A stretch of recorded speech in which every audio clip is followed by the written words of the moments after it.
He's fighting for me. Hey, I'm Plastic KBLU. Russ Clark with you on a Thursday morning, Thanksgiving, and Chris Larson's in. I'm here. Which is a normal for Thursday. I didn't. For some reason, I didn't know if you were even coming today. So and I Dean, was debating it. yeah. and Dean says, "Heck, man, I'm not doing anything." Yeah. So he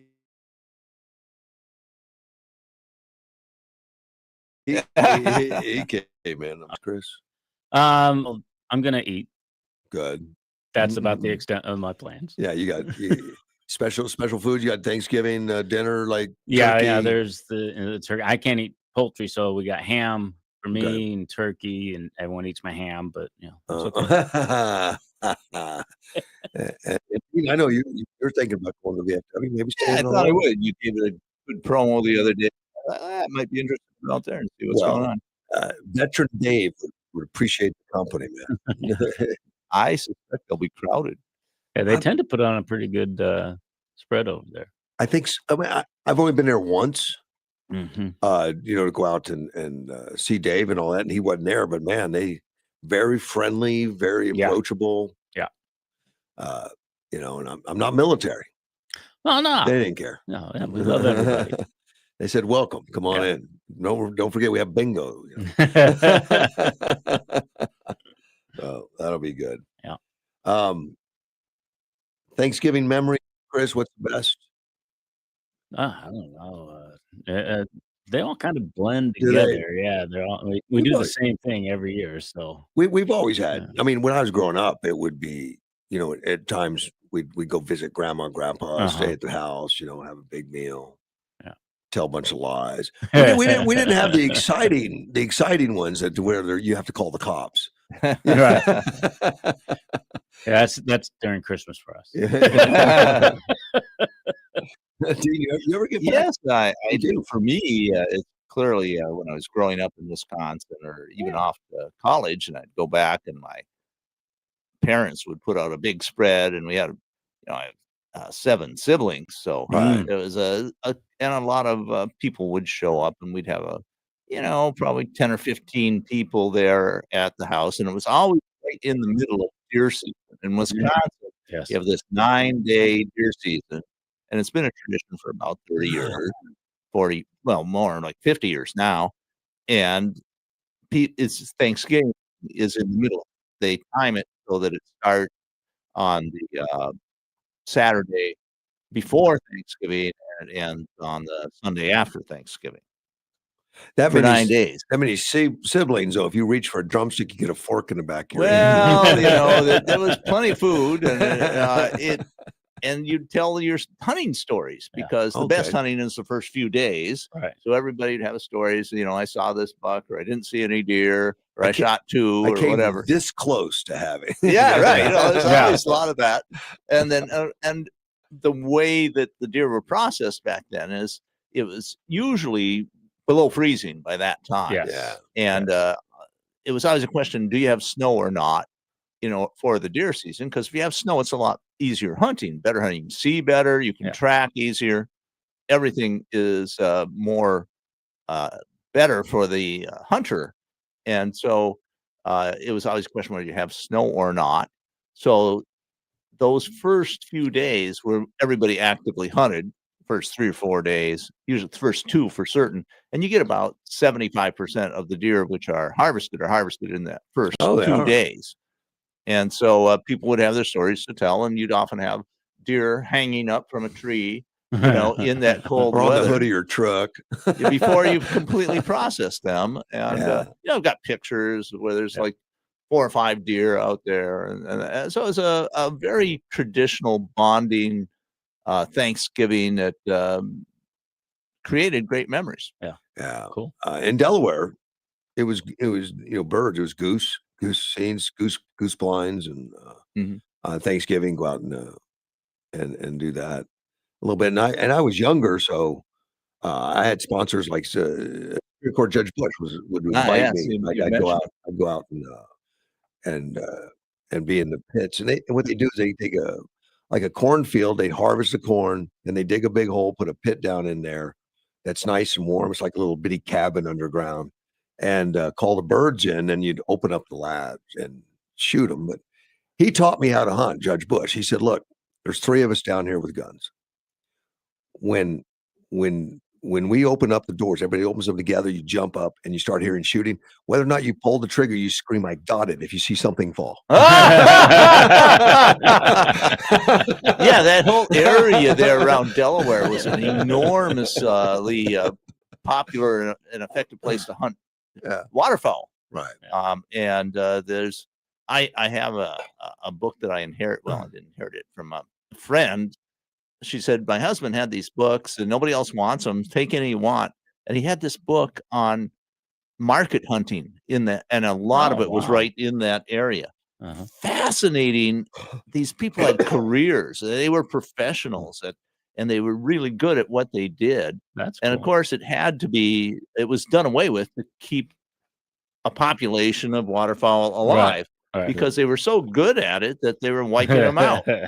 And they'd send thousands of waterfowl to the cities in New England, from Boston to New York, and they were a gourmet menu on restaurants at the time, around 1900 or so. At one time, they waterfowl. There's artistry and pictures or some of the birds that would blacken the sky. There were so many. Oh yeah, right. Yeah. And then they got the 10 gauge. Well, it was not just a 10 gauge. They got pump shotguns, and they'd put extended tubes on them. They'd hold 8 or 10 shots, and these birds would come in, and the people were so practiced. They'd fire 10 shots, and if only 9 birds fell, they were disappointed. And it was a different time. People thought the birds were inexhaustible, but they weren't, and so they had to put in regulations, and they did. And Teddy Roosevelt, I think, was partly responsible for part of that. It was fascinating how much they depended on wildlife for food. And now what we've seen is there's been kind of a resurgence, and partly because climate does change, and it has changed a little bit in the last 30 or 40 years. But what we're seeing in northern Wisconsin anyway is there's ducks, but they've always been spotty because the migration is more toward the Mississippi than it is where we are. We're a couple hundred miles to the east of the Mississippi. So you get migratory birds coming through, but it's like a hit and miss. But what we see is just enormous numbers of geese that are coming up locally, Canadian geese. Just Canadian geese in every pothole, everywhere. I mean, they're so common they've become a problem in the cities. These geese are everywhere, and they're causing all kinds of mess. And I step in this stuff, and so they're a big bird. They are, and they will, when they're nesting, they can get kind of aggressive, and somebody's walking by, and the geese will attack them. For fun. I remember reading Eisenhower. I think he was talking about growing up, and he talked about how the geese would attack him when he was a little boy, and so he learned to carry a stick. And so he hit the goose on the neck with a stick, and they don't bother you anymore. Not necessarily kill them. It taught him a lesson about sticking up for yourself and being aggressive. Right. That can be a little terrifying. We were feeding the ducks and geese by my grandma's house once when I was a young kid, and they like, "Oh, cool." So they swarmed around me, and they're trying to get to me, and that can be intimidating. Yes. When you're, almost as tall, they're almost as tall as you are, and they're coming at you, and I'm like, "Whoa, whoa, whoa!" And I just threw the freaking bread out, turned, and boom, throw it and run. No, it was, and they're, I just see them. And the other thing that happened in terms of Wisconsin in the area for wildlife, it's that the wild turkeys have just gained enormous population. There were never wild turkeys up there when I was growing up. I didn't even know they were there. And I think it was probably in the 90s or 80s. And somebody, as I recall, it privately had brought up some wild turkeys into the area. And some of them, and maybe they deliberately released them, or maybe they escaped. And suddenly you're having turkeys showing up all over the place. And there's now these huge flocks of wild turkeys. I've got pictures of like 8 or 10 of them walking through my parents' place, well, now my brother's place, the yard, and I take a picture out the window. There's 10 wild turkeys stalking around. Well, they were always in Delaware and Right. Pennsylvania and all that. We had them. I don't even recall when I've read a fair number of stories of pioneering in Wisconsin, in the northern Wisconsin. I don't remember any of them mentioning wild turkeys.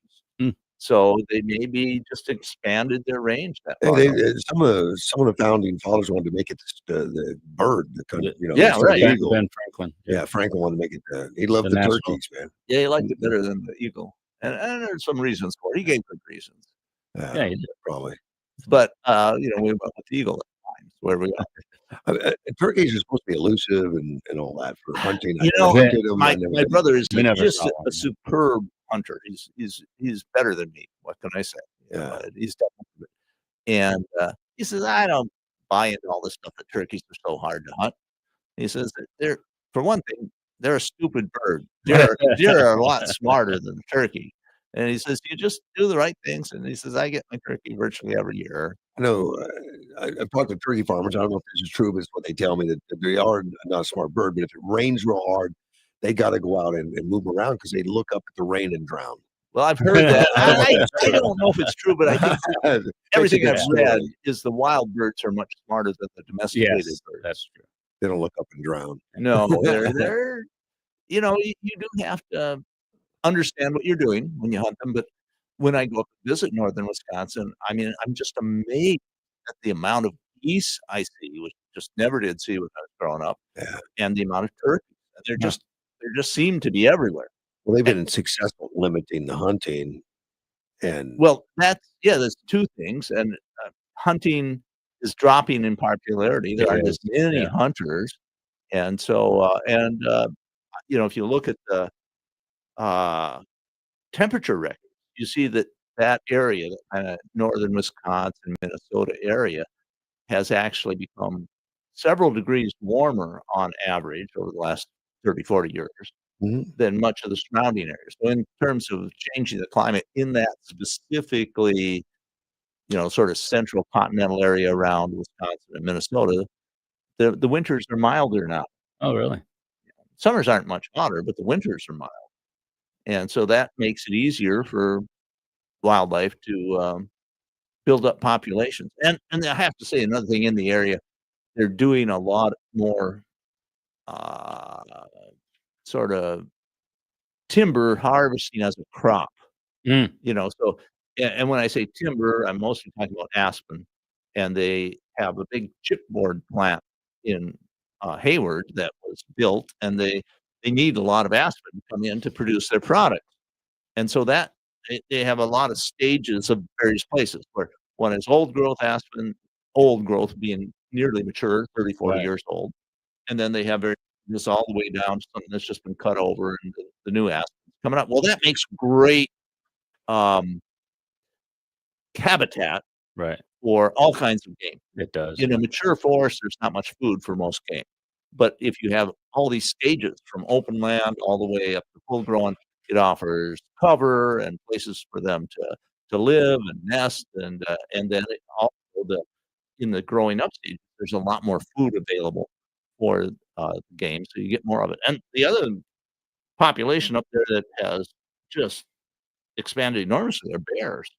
Oh, really? Yeah, I think in the whole 18 years before I went off to college, I maybe saw one bear out in the woods. And I was up there, it's probably 15 years ago now. And in that one trip in 2 weeks, I saw something like a dozen bears. Wow. It was just, and they'd become a pest almost. And they have a season on them. They harvest a fair number of them. Potentially dangerous. They certainly are. Yeah. You get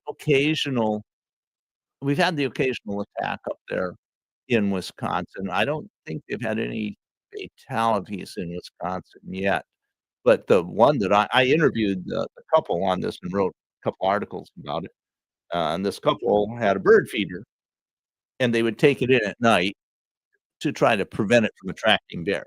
And so there was a bear that had been near it, and they chased it off a couple days before. Well, here was a bear and a cub were at this bird feeder, and the wife opened up a window that was not too far away, and there was a screen on it, and she yelled at the bear, figuring it would run off. Well, instead, the bear looked and jumped through the window and No climbed through the kidding. window and attacked her, Oh my. and then her husband, jumped into the situation. He had just locked up his 9mm, he's a police chief, in a bedside safe, and then so the bear comes after him, and the wife gets away. She runs to the kitchen, grabs a couple knives, comes back and stabs the bear. Wow. And the bear drops the husband, goes after her. She's retreating, and he runs to the bedroom and undoes the safe and comes back. And the bear's coming back toward him, just around the corner, and pow, he shoots it in the head and kills it dead. Sounds like a trip to the emergency room, though. Yeah, they called the emergency responders. He ended up in the hospital for a couple days. Yeah. I think she was able to be treated and released. I don't think she had much, no severe injuries. He had some pretty good scratches and bites. Wow. Yeah. Oh, that's be pretty ferocious. So it was, they can be dangerous, and you don't want to. The worst thing you can do is feed them, because then they become dependent. They like that food. They expect it, and if you stop putting out food or it's not there, they'll say, "Well, where's the food?" Yeah. I mean, I'm anthropomorphizing them. Yeah, They're bears don't really talk, Chris. They don't. No. In every cartoon And I've they're ever not seen. people. They're not furry people. They're They're not- wild they're animals, not and they are domestic. potentially quite dangerous. All right, on today is Thanksgiving. I'm going to play the Rush Limbaugh thing at 7:05, and Rush Limbaugh did a great story on Thanksgiving. Yes, and the Mayflower, and really socialism gets in there. oh yeah, it's great. yeah, I yeah, remember it. I haven't heard it in years, and somebody called and suggested it yesterday, so I'm going to play that today at 7:05. In the meantime, we'll have some quizzes on Thanksgiving. Yeah, you don't know the details. You don't have to know. Abraham Lincoln is the one that made it a Official national holiday. Yeah. exactly 1860. And one of the reasons he did that was because a lot of the states had Thanksgiving, but they're all different. They're all different. And he wanted to make it uniform throughout the nation. See, now I got a historian and a school teacher in here. When it was Washington that floated the idea that we should have a day of thanks. He didn't make it an official day, and then Lincoln did. Yeah, it has a long history.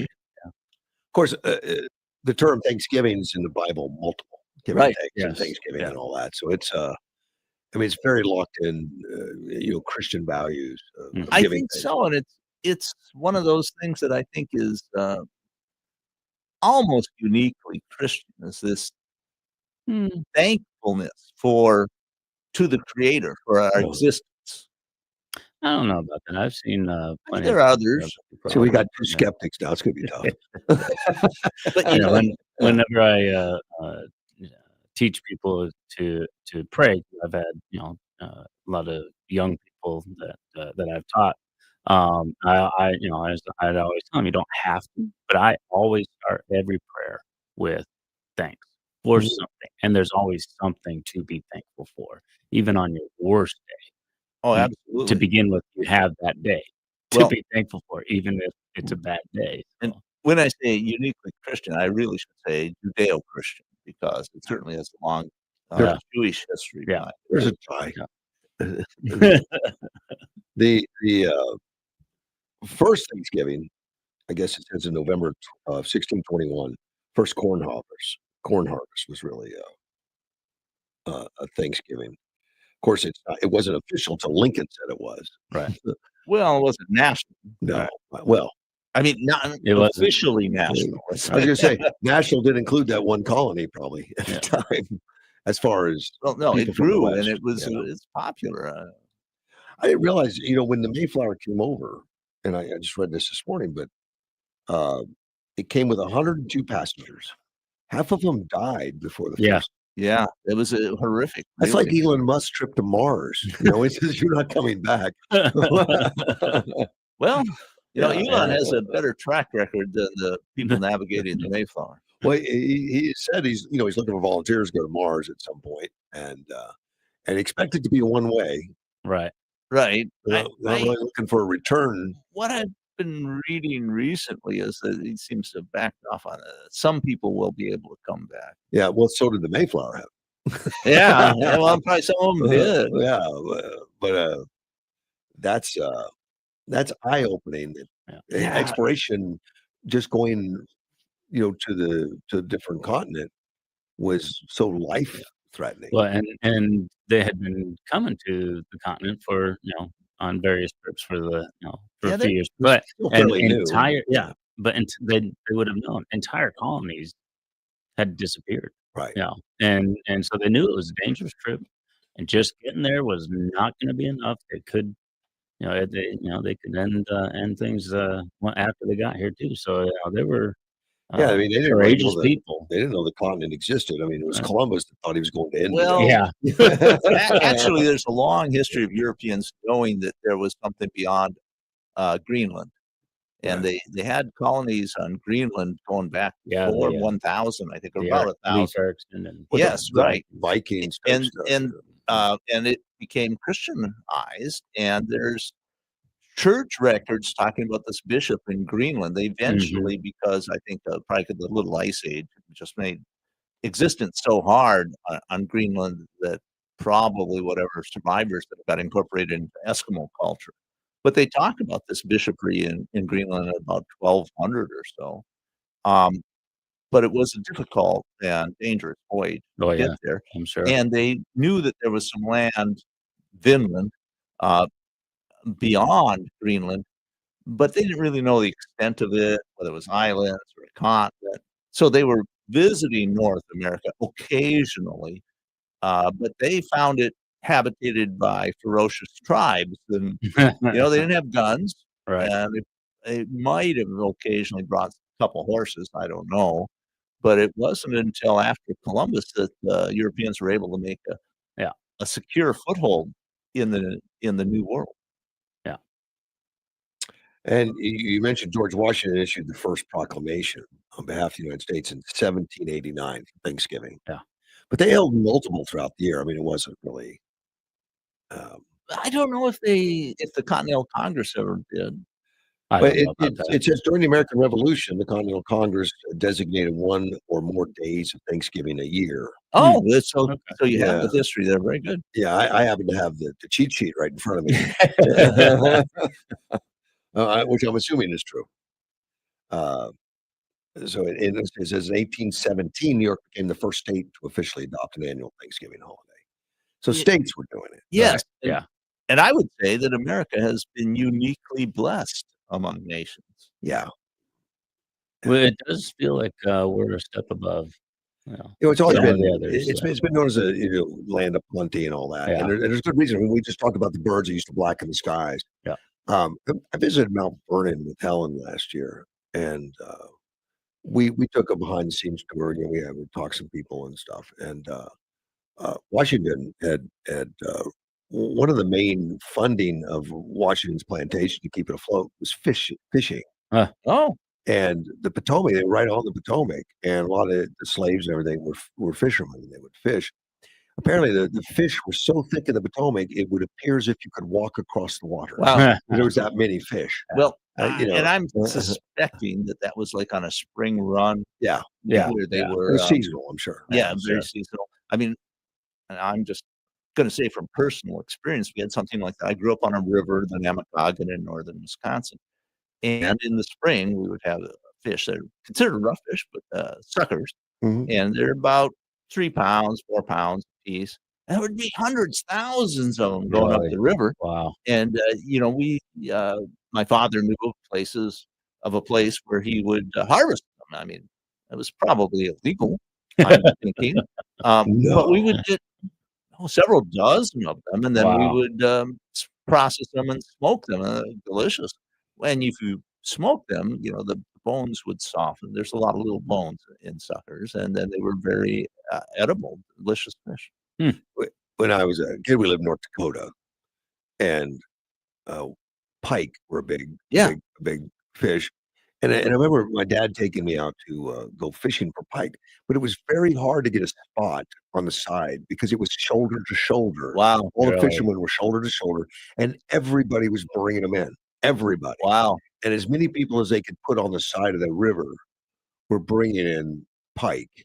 Wow. And it was amazing. Like where all these fish come from. I remember like it was just so plentiful. Yeah. The amount of fish that were in the streams. It's such an interesting because we have such a variety of experiences of people growing up in the United States. I mean, I grew up on this almost sparsely populated, I'd say almost semi-wilderness where I grew up in northern Wisconsin.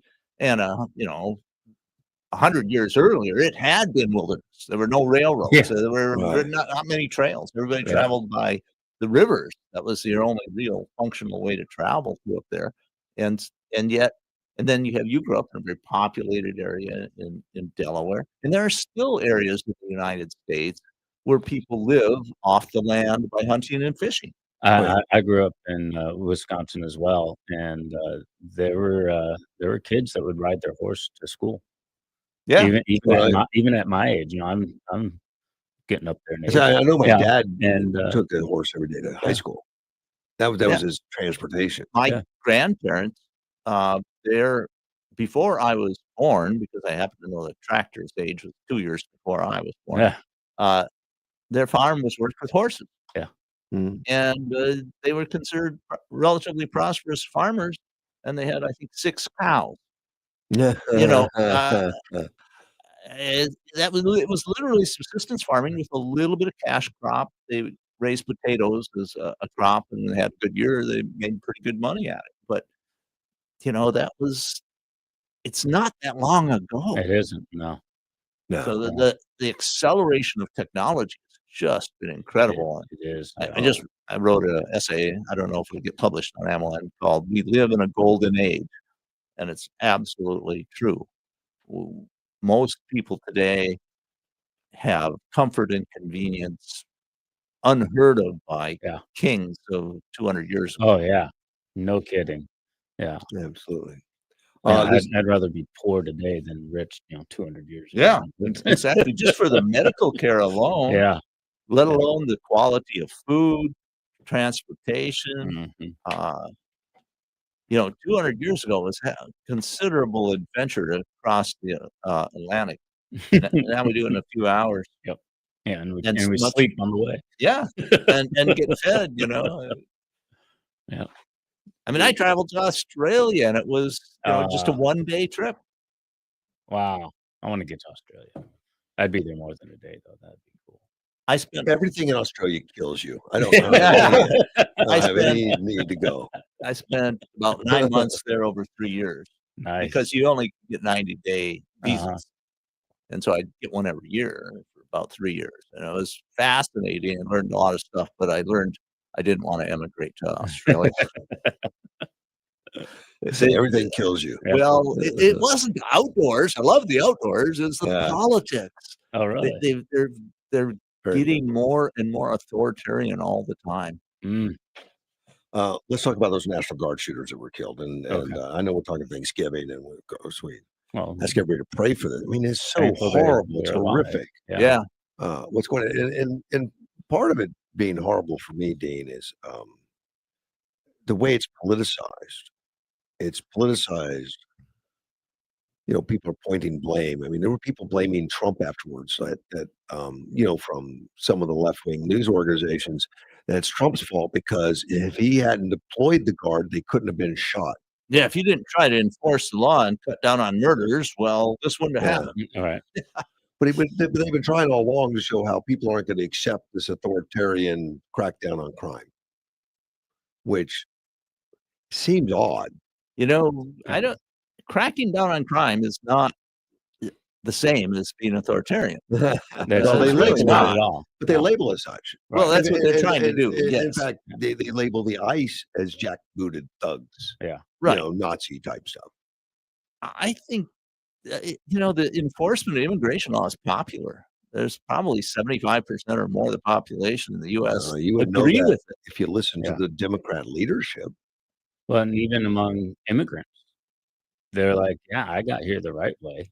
Oh, and current citizens of the United States that are immigrants. Yeah, and green card holders like, Yeah. I came in, I did the process, I did the work, and these people should not be here. And then they're like, then they give me a bad name because I came in, and then people are looking at me in the same light as them. I'm like, no, no, no, no, I did the right way. I'm producing for society. Well, and the crime comes in with Yeah. when you have a population that is here illegally, they're immune from a lot of criminal enforcement procedures Correct. that somebody who is here and has an identity and location where they can Mhm. be found and tracked. I mean, but when you have several identities, or if you get in serious trouble, you can flee back to Mexico or some Right. other country and not be held accountable. It's a different mindset, Right. and uh, people who are here legally are victimized in their Mhm. communities by these criminals. Yep. So they want there. It's going to be hard to find a community that doesn't want the law enforced. Oh, I Yeah. agree that would be true, but there's always gonna be some in that Of course, community that are like, we have compassion for the criminals. Yeah. well, you see that, but It's been crazy. It's been insane. yeah, Well, These and they say things like, well, we should be looking out for fellow human beings and taking care of children. And to a point, yes, but that doesn't mean we have to keep them here in the Sure, United States. sure. right.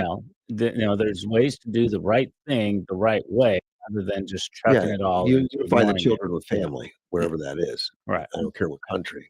Well, the other day we talked about the suicidal empathy.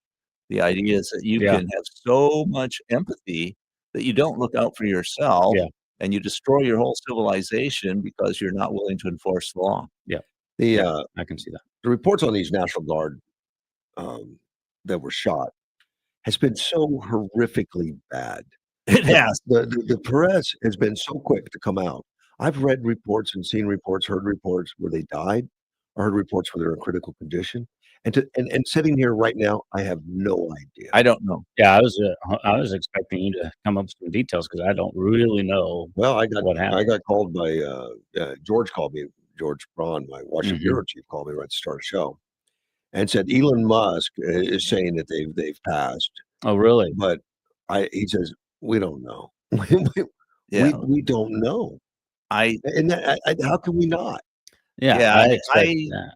I don't think And we'll know the details probably in a couple days. I usually don't cover stuff for a few days just because of this, but I've never seen anything this bad. Yeah, Yeah, it really is This one has been mixed. horrible.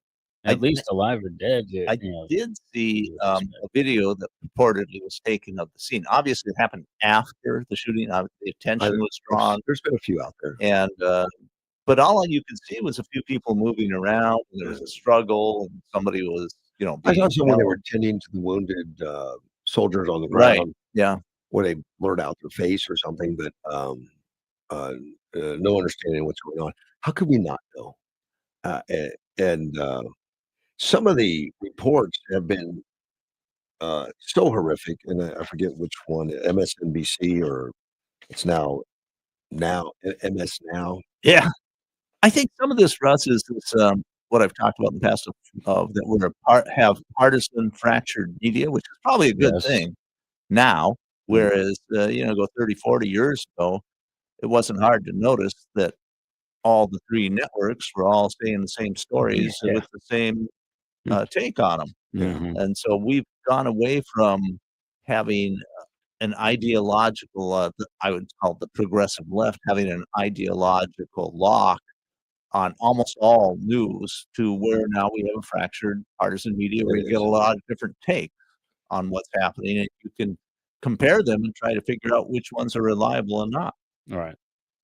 And I've found most of them are The not. It's somewhere in the middle, that, Yeah, it's all you're over gonna the find the truth. this Ken DeLillian, he's a white MS Now correspondent, came out and he's getting a lot of attention because of what he said.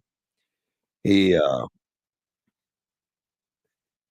You see, Delaney appeared on the network's breaking news coverage, was asked about the environment in D.C. since Donald Trump had deployed the National Guard earlier this year. He responds by noting how the National Guard's presence has been normalized and is no longer seen as controversial after D.C. Mayor Bowser embraced the appointment, which was kind of odd. Right. That was Yeah. nice. Well, I I was impressed with her political acumen. Mhm. His answer was, of course, there's so much controversy happening in the United States right now with ICE, who are also wearing uniforms and wearing masks. And so there's, people walking around with uniforms in an American city. There are some Americans that might object to that. And apparently this shooting has happened. Hey, I mean, Yeah. wow, what a take. Well, I've always seen people walking around in uniforms in American cities. When he said We used to that, call them police. yeah. yeah.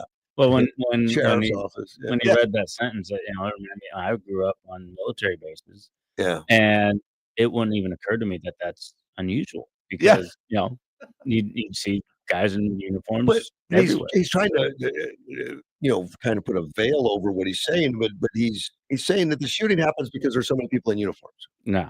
He's implying it's Trump's yeah. fault. Right. Correct. That's what I hear. Absolutely. Of course, he gets a lot of response from the White House. So 2 heroes just shot protecting, just shot protecting nation's capital. And this is your takeaway. Democrats have relentlessly demonized these patriots, calling them Mhm. illegal, even suggesting they might start shooting Americans. Get help. You are beyond sick. That comes from the White House. Yeah. Which, the Democrats have been demonizing ICE, demonizing They have. soldiers, demonizing National Guard. Mhm. And and yet this correspondence from now is saying it's Trump's fault, basically, for putting them out there. We shouldn't have people on the streets enforcing this. Well, this is just an extension of this progressive leftist idea that police cause crime. Yeah. Yes. Yeah. If you try to enforce the law, well, that causes crime because otherwise we wouldn't have crime. Well, it's just an idiotic way to look at the world. It's an inverse of reality, I think. Yeah. But it's something the left has pushed because it's very hard for them, given their assumptions about reality, to admit something like the United States system works very well. When I see a uniform, I don't care if it's police, sheriff, military, it gives a sense of protection, a sense of comfort. Yeah. And obviously what this MS Now correspondent is saying, that it makes people want to shoot them. Well, again, this is a real right-left issue on the left because they don't view the current administration as legitimate. They see a uniform as being illegitimate. Mhm. And I recall talking to a brilliant Bangladeshi woman on an airplane several years, that was about 15 years ago, 12, 15 years ago. And we were seatmates, and she was reading an academic book and I commented on it. And she continually saw me as an exceptional American. So of course she was brilliant. Yeah, so that's great insight, if nothing else. Anyway, she talked about growing up in Bangladesh. She said, well, you don't understand. Here in America, when you see a policeman, you see them as someone who will help you. Mhm. In Bangladesh, when we see a policeman, we run away because we know that they will victimize people. Well, and I think that's what the left has That's been what the trying left to paint. sees as the most of the government in the United States today. I think it's a false way to see it, and it's a very destructive way. Yeah. Because if the community trusts the police, you end up with low crime rates. Yeah. When communities don't trust the police, you get high crime rates. I mean, you see it all over the world, and even in fairly, very strict regimes like Japan, that it's important for the community to trust the police. The community and the police work together very, very closely, and they have extremely low crime rate. Yeah, they do. You look at some place like South Africa, nobody trusts the police. It has some of the highest crime rates in the world. Well, Yeah. very high. It's not the highest. We get some higher rates. Let's see. Used to be El Salvador. I can't point at that anymore. No, it's changed. Jamaica. Jamaica is extreme. Nobody trusts the police there in Jamaica. Yeah. Very, very few.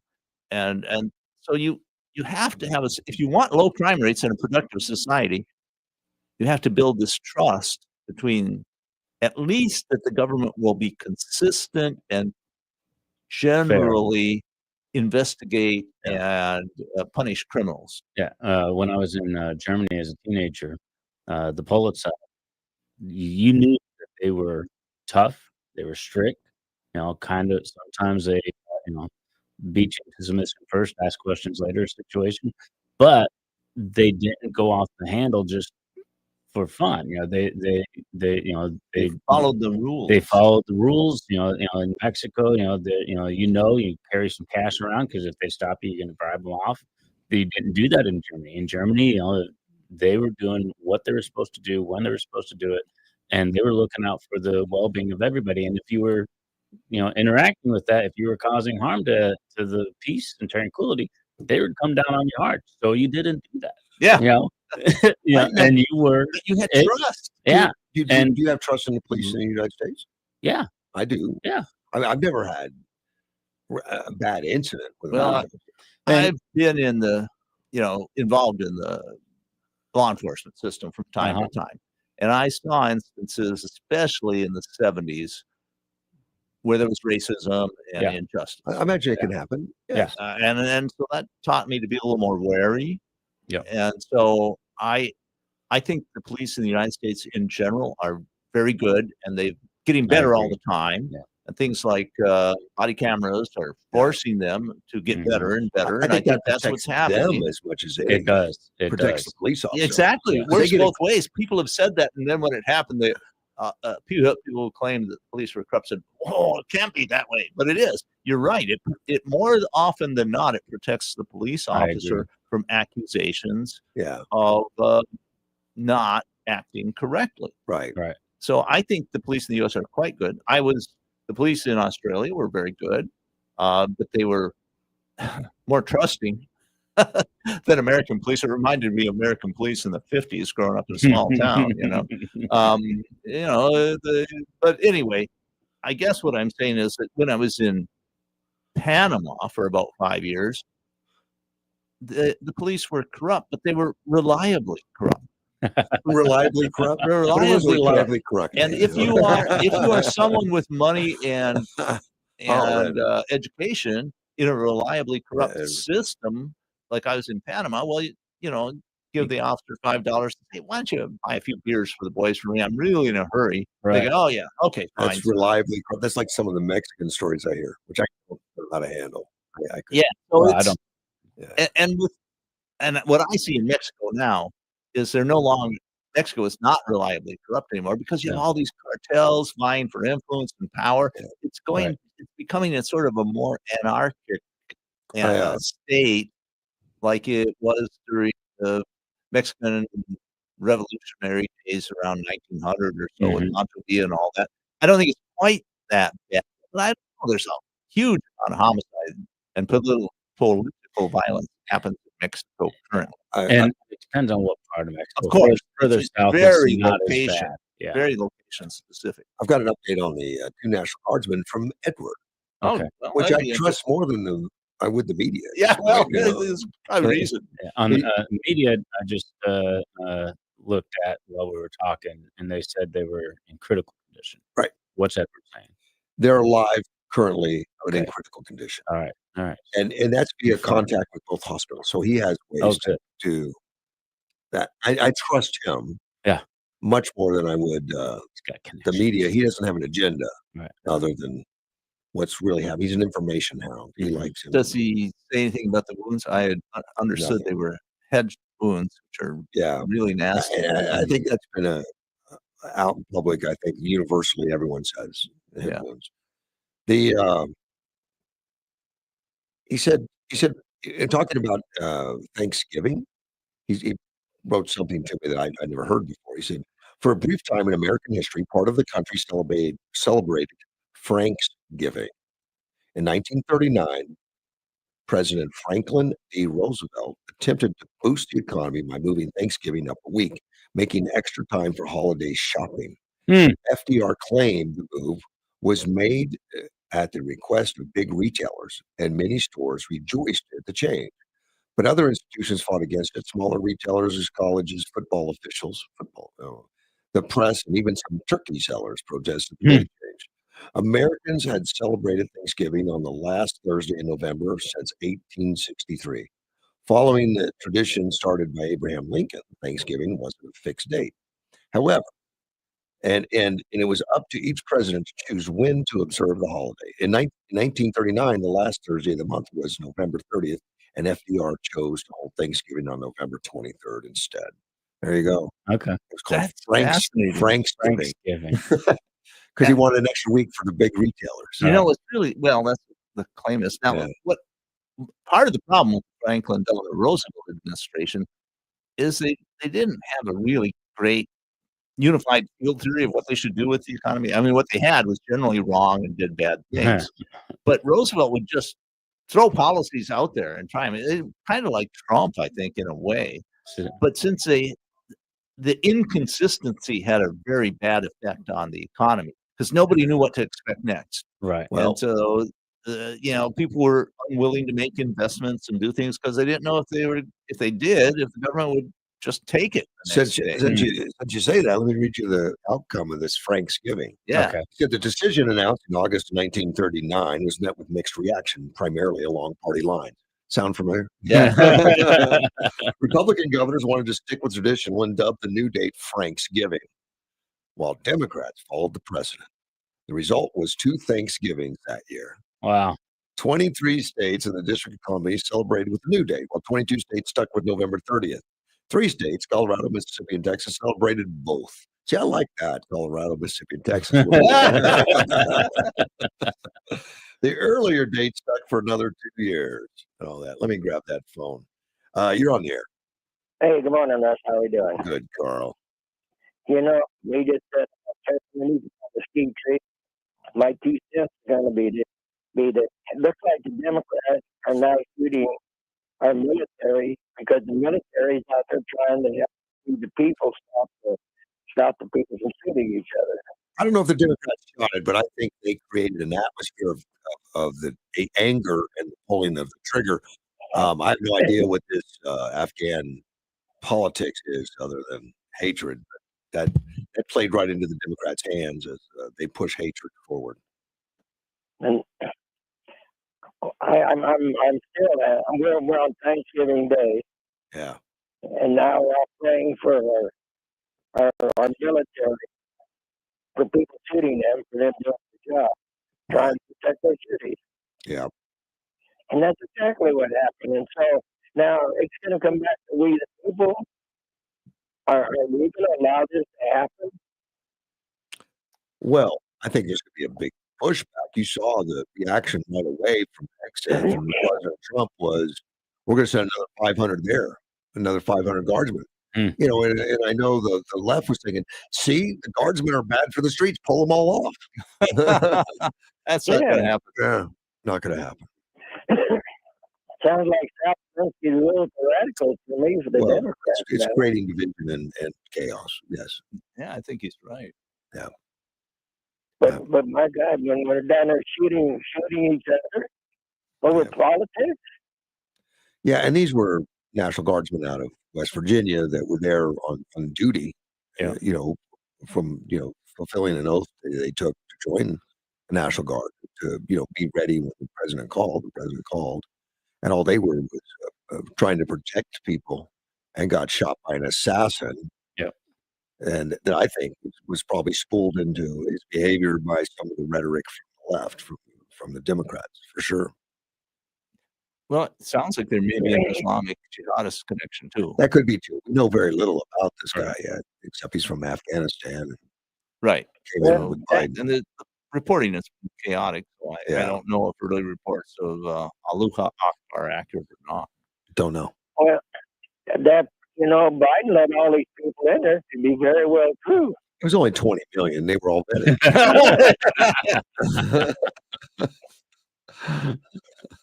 Now that to me is an insult to these people to let that many people in my country or our country. Yeah. Yeah. That is an insult. And now when we say, well, wait a minute, we've had enough, and now they start shooting us. And the insult continues in that the Yeah, people on the left says, "Well, it was a great idea to let 20 million people in." Right. Yeah. yeah, We're not replacing the population, but it's a good thing it's happening. Yes, we'll get And more and votes. we're Yeah, making policies to make sure it continues. right. Yeah, supporting the chaos, supporting the mayhem, and all that. And Trump is trying to calm it all down, and the left is painting him as an aggressor. yeah. Yeah. Well, He is scaring the criminals. Yeah. yeah, Happy don't do that. Thanksgiving, my friends. Thank you, sir. Happy Thanksgiving. Bye. Bye. That was Mr. Carl. I need to Yeah. take a break. We'll be right back. AM 560. Thanksgiving Day weather, cloudy early, partly cloudy later on, 75. Partly cloudy and 50 tonight. Friday, 76 with sunshine, 48 tomorrow night. Sunny and 74 on Saturday.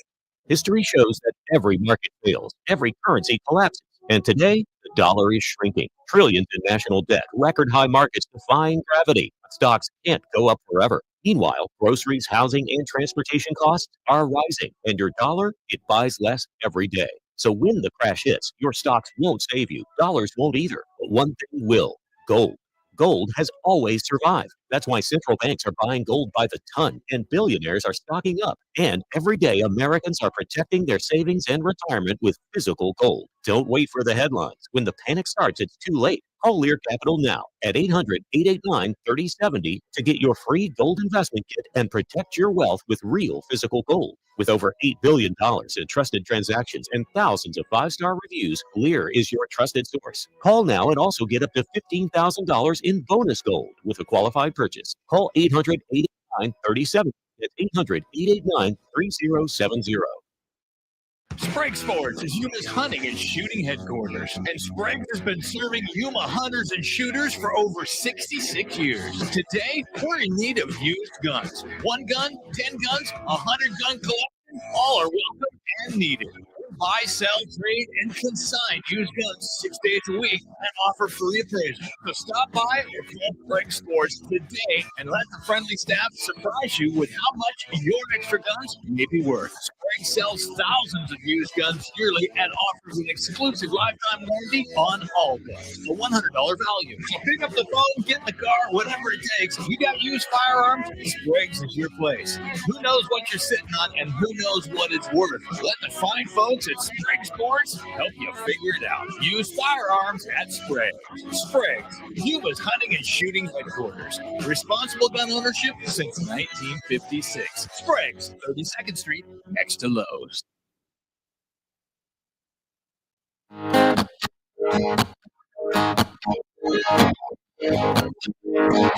There's a man at D.C. He stands in the dream. He's fighting. He's fighting. He'll drain you. KBL, you park with you. And Dave and Chris. We're here. Glad- Thanksgiving. We're going to take a break. I'm going to go to top of the hour news and that Rush Limbaugh tape from a few years ago, which was very interesting to talk about. Limbaugh was a genius, no question. Absolutely. He really had his finger on things. And when things get confusing and there's people questioning which way it should go politically or what people are thinking politically or what they're trying to accomplish politically, you'd hear all these different viewpoints. And Rush says, "Well, let me tell you," and everyone stops and listens. Yeah. He's got an understanding. He had some insights, Mm-hmm. and hard to replace. I mean, many people have tried. Right. But Ben- we've got a whole crop Yes. of people that are trying to, and in ways that's yes. stronger. You have a lot of different people, and I loved Limbaugh and I listened to him a lot. Mhm. But I look at some of the people that replaced him. I said, well, you add them all up, and they're stronger than Limbaugh was. There's only one person. And I think who that's do so much. similar to the Charlie Kirk thing in that Kirk Yes. was so unique Oh, he's such a talent. It's so and incredible. and taken from us early, but people want to jump into that movement and Yeah. become He started something. something similar to a Kirk and continue to push the good work. Right. And we'll get a big force doing it. And we're not going to have another Kirk. Right. He's really, He was unique, really. as most people are unique, but he was unique. Yeah, but in some an people are unique incredible that you way. want to keep in a closet. We'll be right back. AM 560 KBLU.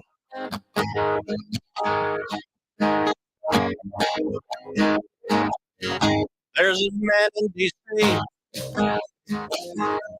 He's 6'3". He's fighting for you. He's fighting for me. He'll drain that swamp, just like he said. He'll make America great again. So get on that train. 60 AM.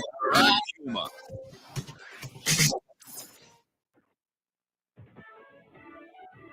We expect an update from the FBI this hour. In Washington, critical funding to National Guard soldiers.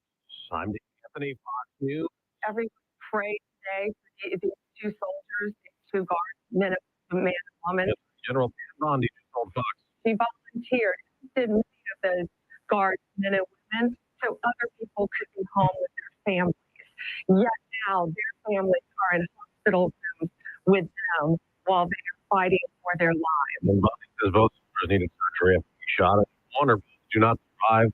We will do everything in our power to seek the death penalty against that monster who should not have been in our country.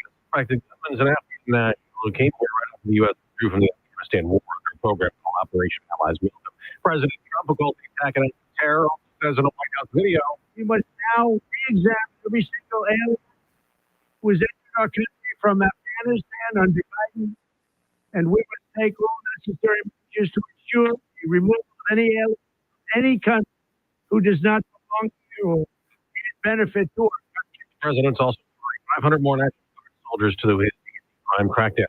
Now at least 65 people dead in that massive Hong Kong apartment building fire. Hundreds more still unaccounted. Pope Leo is in Turkey starting his first foreign trip, telling reporters on the flight there. We hope to announce, transmit, and proclaim how important peace is throughout the world. After visiting Turkey, the Pope will go to Lebanon. It's a festive morning in New York City. Millions of people are lining the 2.5-mile route to see the iconic Macy's Thanksgiving Day Parade, taking in 11 marching bands from across the country and more than 2 dozen floats.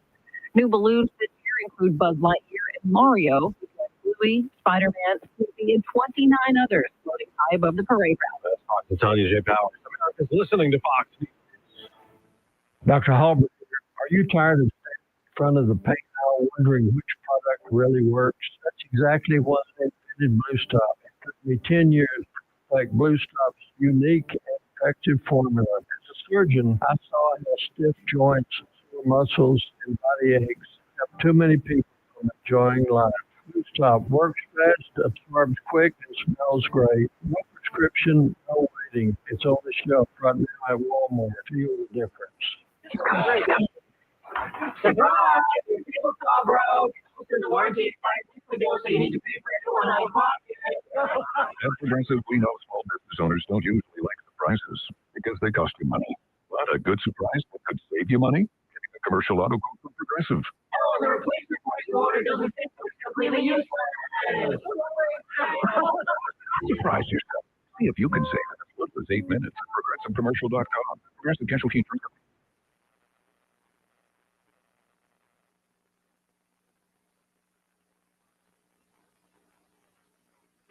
From the News 11 Information Desk, I'm Seta. The holidays are just around the corner, and the Union Police Department are preparing to catch drivers under the influence.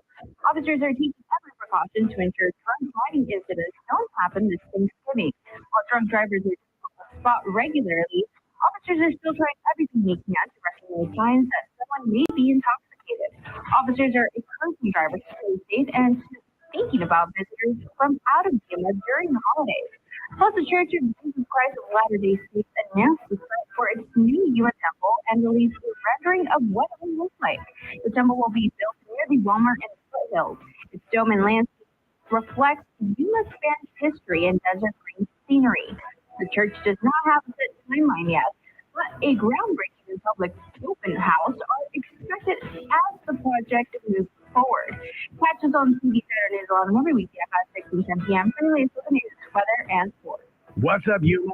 Hello, Russ Clark Show listeners. Johnny Porter here, and I just made the switch to Allo Fiber, and it's a game changer. Lightning fast speed for streaming, working from home, and gaming. No buffering or slow down speed. It's time to ditch the glitch and switch to Allo Fiber. AM 560 KBLU. Mark with you. I'm just going to introduce, Dean's here, Chris here. I'm just going to introduce Russ real quick. This is looks like 24 minutes of the original Rush Limbaugh story, and he's very famous for doing a bang-up job in a different way. Include some politics to it, socialism versus capitalism type stuff. But we'll play that, and we'll be right back with you. AM 560. Through surgery.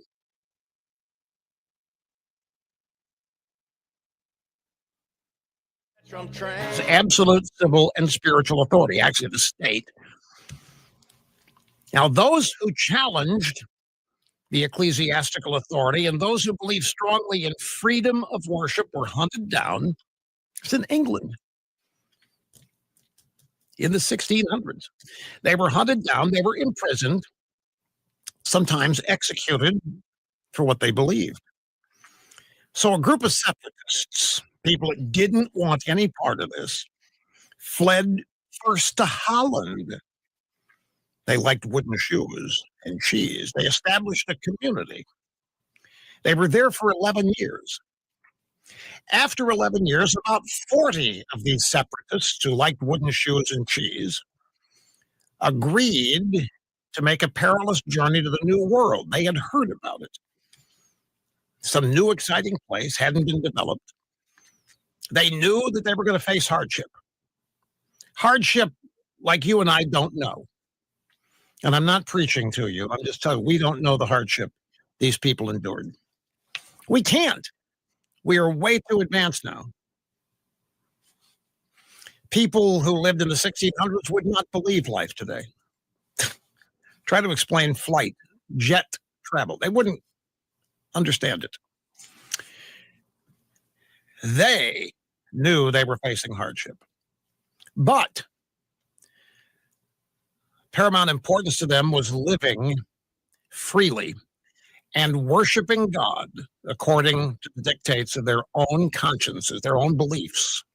That's what they were denied the freedom to do in England. So, August 1st, 1620, the Mayflower set sail. There were a total of 102 passengers, including 40 of these separatists, the Pilgrims. There were just 40 of them. They were led by a man named William Bradford. Remember his name. On the journey across the Atlantic, you talk about something ahead of me, frightening and scary. The Mayflower was not much bigger than a 50-foot boat. 102 people on it. On the journey, William Bradford set up an agreement, a contract, if you will, that established just and equal laws for all members, all 40 members of this pilgrim community. Didn't matter what their religious beliefs were. These were the laws they were all agreeing to live by. Now, where did these laws, these ideas come from? We're talking about the Mayflower Compact is what Bradford wrote. The Mayflower Compact derived from the Bible. The Pilgrims were a people completely steeped in the Bible, Old and New Testaments. They were a devoutly religious people. No matter what else is said about them, and even that is denied, they were devoutly religious. They looked to the ancient Israelites for much of their example, and because of the biblical precedent set forth in Scripture, they never doubted, because of their faith in God, that their experiment would work. They never doubted they would get to the New World. They never doubted that once they got there, they would thrive. The journey was long, it was arduous. It was dangerous. And when they finally landed, when the Pilgrims finally landed in New England in November, according to William Bradford's detailed journal, they found a cold, barren, desolate wilderness. Imagine New England, as it exists today, has nothing but rocks, forest, undeveloped nature in November and getting colder. There were no friends to, there was no shelter of any kind other than what, hiding under a tree. There was nothing, folks. It was desolate.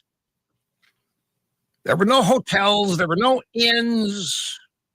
There were no places to clean up. There were no houses. I mean, this was real hardship. The sacrifice that they had made for the freedom to worship was just beginning. During that first winter, remember they arrive in November, during that first winter, half of them, including William Bradford's own wife, died of starvation, of sickness, exposure to the elements.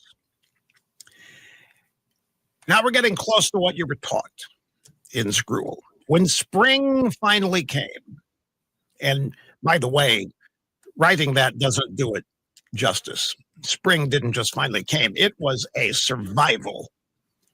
It was an act of survival that you and I cannot possibly relate to or understand. American Special Forces can.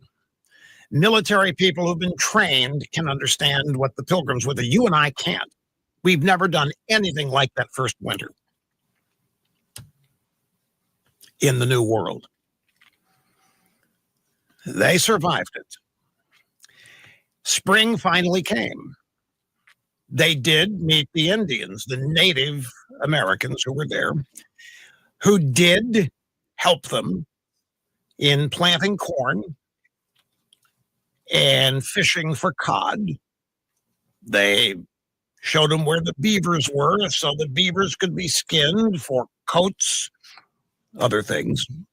You animal rights people are not going to like some of this story, but it happened. But even at this, even with this degree of assistance from the Indians and Native Americans, there wasn't any prosperity yet. They had the Mayflower Compact. They had these laws they were living by, but there was no prosperity yet. I wonder why. Now, this is important to understand here, folks, because this is where modern American history lessons end, with the Indians teaching the Pilgrims how to eat, how to fish, how to skin beavers and all that. That's where it ends. And that's the feel-good story, but that doesn't even get close to the true story. Thanksgiving is actually explained in some textbooks as a holiday for which the Pilgrims gave thanks to the Indians for saving their lives. It wasn't that. That happened, but Thanksgiving was a devout expression of gratitude. The Pilgrims to God for their survival and everything that was a part of it. Now, here's the part that has been omitted. The original contract the Pilgrims entered into in Holland, they had sponsors. They didn't have the money to do this trip on their own. They had sponsors. There were merchant sponsors in London and in Holland. And these merchant sponsors demanded that everything that the Pilgrims produced in the New World would go into a common store, a single bank, if you will.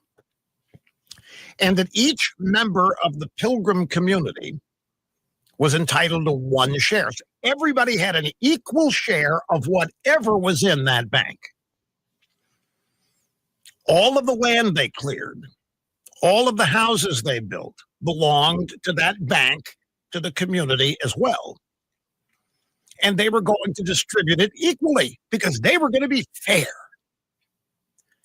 So all of the land that they cleared and all the houses they built belonged to everybody, belonged to the community, belonged to the bank, belonged to the common store. Nobody owned anything. They just had an equal share in it. It was a commune. The Pilgrims established a commune, essentially. Forerunner of the communes we saw in the 60s and 70s out in California. They even had their own organic vegetables, by the way. Yep, the Pilgrims, forerunners in organic vegetables. Of course, what else could there be? No such thing as processed anything back then. Now, William Bradford, who had become the governor of the colony because he was the leader, recognized that this wasn't going to work. This was costly and destructive, and it just wasn't working. It was collectivism. It was socialism. It wasn't working. That first winter had taken a lot of lives. The manpower was greatly reduced. So William Bradford decided to take bold action, which I will describe when we get back here. So I want to get back to where we left off. William Bradford, the governor of the Pilgrim community, saw that none of this was working. The Mayflower Compact was not working. Giving everybody a single share of stock in the common store, in the common bank, was not working. Collectivism. It was as costly and destructive to the Pilgrims as it is and has been to anybody who has ever tried it. So Bradford decided to scrub it. He threw it out and took bold action. He assigned a plot of land to each family. Every family was given a plot of land. They could work it, manage it, however they wanted to. If they just wanted to sit on it, get fat, dumb, happy, and lazy, they could. If they wanted to develop it, if they wanted to grow corn, whatever on it, they could. If they wanted to build on it, they could do that. If they wanted to turn it into a quasi-business, they could do whatever they wanted to do with it. He turned loose the power of the capitalist marketplace. Long before Karl Marx was even born, long before Karl Marx was a sperm cell in his father's dreams, the Pilgrims had discovered and experimented with what could only be described as socialism, and they found that it didn't work. Now, it wasn't called that then, but that's exactly what it was. Everybody was given an equal share. You know what happened? Nobody did anything. There was no incentive. Nothing worked. Nothing happened. What Bradford and his community found was that the most creative and industrious people had no incentive to work any harder than anybody else did, unless they could utilize the power of personal motivation. But while most of the rest of the world's been experimenting with socialism for over 100 years, longer now, trying to refine it, perfect it, reinvent it, the Pilgrims decided early on to scrap it permanently. What Bradford wrote about this experiment should be in every school child's history lesson. If it were, we might prevent so much suffering. We might have prevented this election if the true story of Thanksgiving had been taught for years and years and years. And I'll tell you what Bradford wrote and how they fixed it when we get back after this. So William Bradford, after putting everybody in a common store, the Mayflower Compact, they wanted to be fair. They wanted everybody to have one common share of stock in everything that happened that the Pilgrims produced, and it bombed. It didn't work. There was no prosperity. There was no creativity because there was no incentive. Here's what Bradford wrote about the failure. For this community, so far as it was found to breed much confusion and discontent. They were not happy, in other words. This community was found to breed much confusion and discontent and retard much employment that would have been to their benefit and comfort. In other words, nobody worked. The way they set it up killed and discouraged work. There was no need. For young men that were most able and fit for labor and service, sat around and did nothing, should spend their time and strength to work for other men's wives and children without being paid for it. They said, why do that? So they didn't. It was thought to be injustice. Why should you work for other people when you can't work for yourself? What's the point? So you hear what he was saying here, folks? The Pilgrims found that people could not be expected to do their best work without some incentive. So what did they try? What did Bradford's Pilgrim community try next? They unharnessed the power of free enterprise. They invoked capitalism, the principle of private property, all the way back in the 1400s. I mean, it was incredible. Every family was assigned its own plot of land, and they could do with it whatever they wanted to do. Bradford wrote, this had very good success, for it made all hands industrious, so as much more corn was planted than otherwise would have been. So when profit was introduced, when the opportunity to prosper was introduced, it went gangbusters. That, my friends, is the essence of the true story of Thanksgiving. This is where it gets really good. If you're laboring under the misconception that I was taught in the school, they set up trading posts. They exchanged goods with the Indians after they had enjoyed this prosperity. It was not the Indians that brought them prosperity, and it's not said to insult anybody. The Indians assisted them on their arrival, undeniably. But what led to prosperity for these original settlers was a discovery that the common store failed. Socialism didn't work when they introduced what turns out to be capitalism. They didn't have a name for it, but when they turned loose individual incentive, keep what you produce, sell what you don't need, they went crazy. This is not something they were taught by anybody but self-experience. It was not the Indians. None of this is said to put anybody down. Don't misunderstand. The Indians did a lot of things that helped them, which I'll get to in just a second, but it was their own industriousness. They set up trading posts. They exchanged goods with the Indians. They sold stuff to them. And those profits allowed them to pay off the debts of their sponsors in London and in Holland. And you know what? The success of that colony, after they had abandoned socialism and tried what is essentially capitalism, the word spread throughout the old world of this massive amount of prosperity that was there for the taking in the new world. And guess what happened? The new world was flooded with new arrivals. The success and the prosperity of the Plymouth settlement attracted more Europeans and began what came to be known as the Great Puritan Migration. And all it took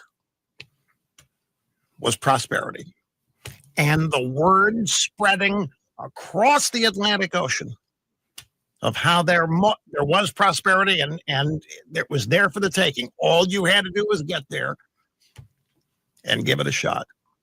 The lesson is, the true story of Thanksgiving is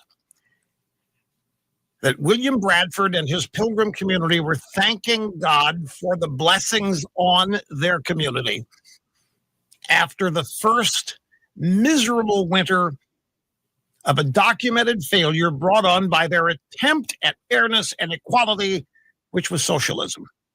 It didn't work. Only when they abandoned it did it work. And I need to say again, because I don't want people to be misunderstood, get noses out of joint. The Native Americans, the indigenous peoples, the Indians, whatever you want to call them, they were of considerable assistance, and they were friendly when the Pilgrims arrived, but they had little, if anything, to do with the prosperity that occurred, because that was the result of Bradford and the Pilgrim leadership deciding to change their structure according to the Mayflower Compact. Now, the Indians assisted, naturally, I can't deny it. I mean, they taught them how to fish and this kind of thing that they didn't know how to do, and that led them to be productive, undeniably so. But it was the Pilgrim community itself which experienced this massive prosperity, the word of which spread all the way back to the Old World, Europe, across the Atlantic Ocean. Now, I mentioned earlier that the Federalist has a story on all this. And in it, they describe much of what we did in the second book that dealt with this, the children's book, Rush Revere and the Brave Pilgrims. And that book goes into great detail about how the Indians did provide assistance and what kind of assistance it was, how valuable it was, and how crucial it was. And in Rush Revere and the Brave Pilgrims, we focus on a Native American by the name of Squanto. Now, as I told you, during that first winter, 1620, only 44 of the original 102 Pilgrims survived. They had an elected governor by the name of John Carver. And it was an Indian by the name of Squanto who came to their rescue. And this is, as I say, explored in great detail in Rush Revere and the Brave Pilgrims. Now, Squanto was no ordinary native. Early settlers in 1610 captured him and sold him into slavery. A group of Catholic friars ended up freeing him, brought him to England, where he learned to speak English. In 1618, serving as an interpreter on an English ship, he was brought back to the New World. It was Squanto, who is a famous Native American in his own right in the Pilgrim story. It was Squanto who taught the Pilgrims how to plant, how to fish, how to skin beavers. It was Squanto who brokered a peace treaty between the Pilgrims and other Indian tribes. There was more than one tribe of Indians. It was not copacetic. It was not friendly and at one with nature. It was not anything like the multiculturalists would have you believe. There were squabbles, there were power struggles, turf battles. It was human. The Indians, the Pilgrims, everybody was scrambling for power, for survival. Survivability was the name of the game, and it was not guaranteed. Now, many of the Pilgrims literally believed that God had sent Squanto to save them. And they believe, Pilgrims believe, that without Squanto, they never would have survived or thrived. And they experienced a tremendous harvest in 1621. And that's the big gathering that is taught in the history books. The native Indians and the Pilgrims joined together for a huge feast, which is the foundational story of the Thanksgiving story that's taught in public schools. But again, that is not the real story of Thanksgiving. That's the textbook brain. It did happen, but it's so much more than that. And I love taking the opportunity every year to explain the truth, especially now, given how this election has apparently, allegedly fallen out. AM 560 KBLU, Russ back with you. Dean's with me. Glad to be There he here. is. I'm here. Been a while since I've listened to that whole thing. That You know, is cool. Yeah, he left us 5 years ago. So feels like Is a it? lot Yeah, it longer. does. Yeah, it does. Feels like a lot longer since we've heard him on the air, but it's good to hear him again. It is. And that was worth hearing. Yeah. I didn't know all that. Yeah. Well, I'd heard it before, but it was not top of mind. Yeah, I had not heard any of that before. That is fascinating. And Yeah. he's exactly right. The education of Thanksgiving stopped before any of the really good stuff. Right. We Really? talk about the celebration, Yeah. and then it's over. But how did they survive was what he talked about: survival and socialism versus capitalism, basically. Yeah. I think I'm a little older than you guys, and probably A lot older. my education occurred in a school system that's sort of on the edge of the American Empire. We might say northern Wisconsin, sort of the hinterland. So it may be being behind the times. But I recall being taught that the Pilgrims initially had some pretty hard times. Oh yeah. Not as explicitly as Russ points out, but I recall that. He frames it tremendously well, where he brings you into the picture. He does. He's a brilliant communicator. Yeah, he does. He does a great job. And I love how he pointed out that the Native Americans weren't all kumbaya, one with nature. They're humans like the rest of us. And I always, people always like, oh, we're raping the land. The Indians lived in conjunction with the land. Well, that's because they had to. They were, they didn't have the technology. If they had the same technology, it was all organic. Yeah. That's funny. Organic before organic was cool. But if they had the same technology and information that we had, they'd be doing the same thing because it was more efficient to grow the food. And tribes still exist, and you're right. They do. Yeah. Well, and the North American Indians, Native Americans, whatever terminology you want to use, generally adopted as much European technology as fast as they could. Yeah. Now, it wasn't a one-way street because Europe got a lot of things, particularly crops like tomatoes and corn, from the Americas that didn't exist in Europe before. Right. And of course, then the other side of it was that the European diseases, the American natives were not, never developed immunity to. The Europeans had through the great plagues that had swept through Europe, like the Black Death and other things. There were numerous plagues that swept through the Roman Empire, for example, killed off millions and millions of people. So it wasn't like Europe was exempt from these diseases. They'd just already gone through it. Yeah. And then when those were introduced to the New World, they swept through the populations there. But it wasn't all at once. And, it took time. You look at, there were significantly large populations of people in the New World, particularly in Mexico. The Incan Empire and the Mayan Empire were down there, but they were not anywhere near as dense as they are in modern times.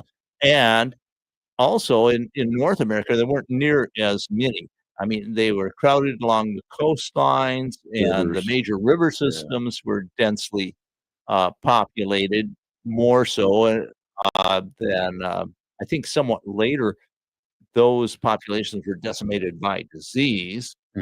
But I think it was DeSoto, I'm trying to think, went up all the way from Mexico, and it got as far as about Kansas, I think, to the lower Missouri River, maybe the Mississippi. I mean, he traveled through Arizona, New Mexico, and then from the Pueblos, and they did not encounter large populations. In fact, they did encounter some substantial villages, I would call them. And those Indians proved to be fairly smart because they said, oh, you guys want gold? Yeah, it's way over that way. Go way over there. And one of them, and I forget his name right now, I think is brilliant, absolutely near genius. He had been captured by the Pueblo types. He was probably an Apache. Remember, this was before Apaches had horses. Yeah. The Apaches were a very poor tribe, living by trying to stampede a few buffalo over a cliff from time to time. And they only had dogs for beast of burden, not much at all. But he was captured and he was a slave in the Pueblos.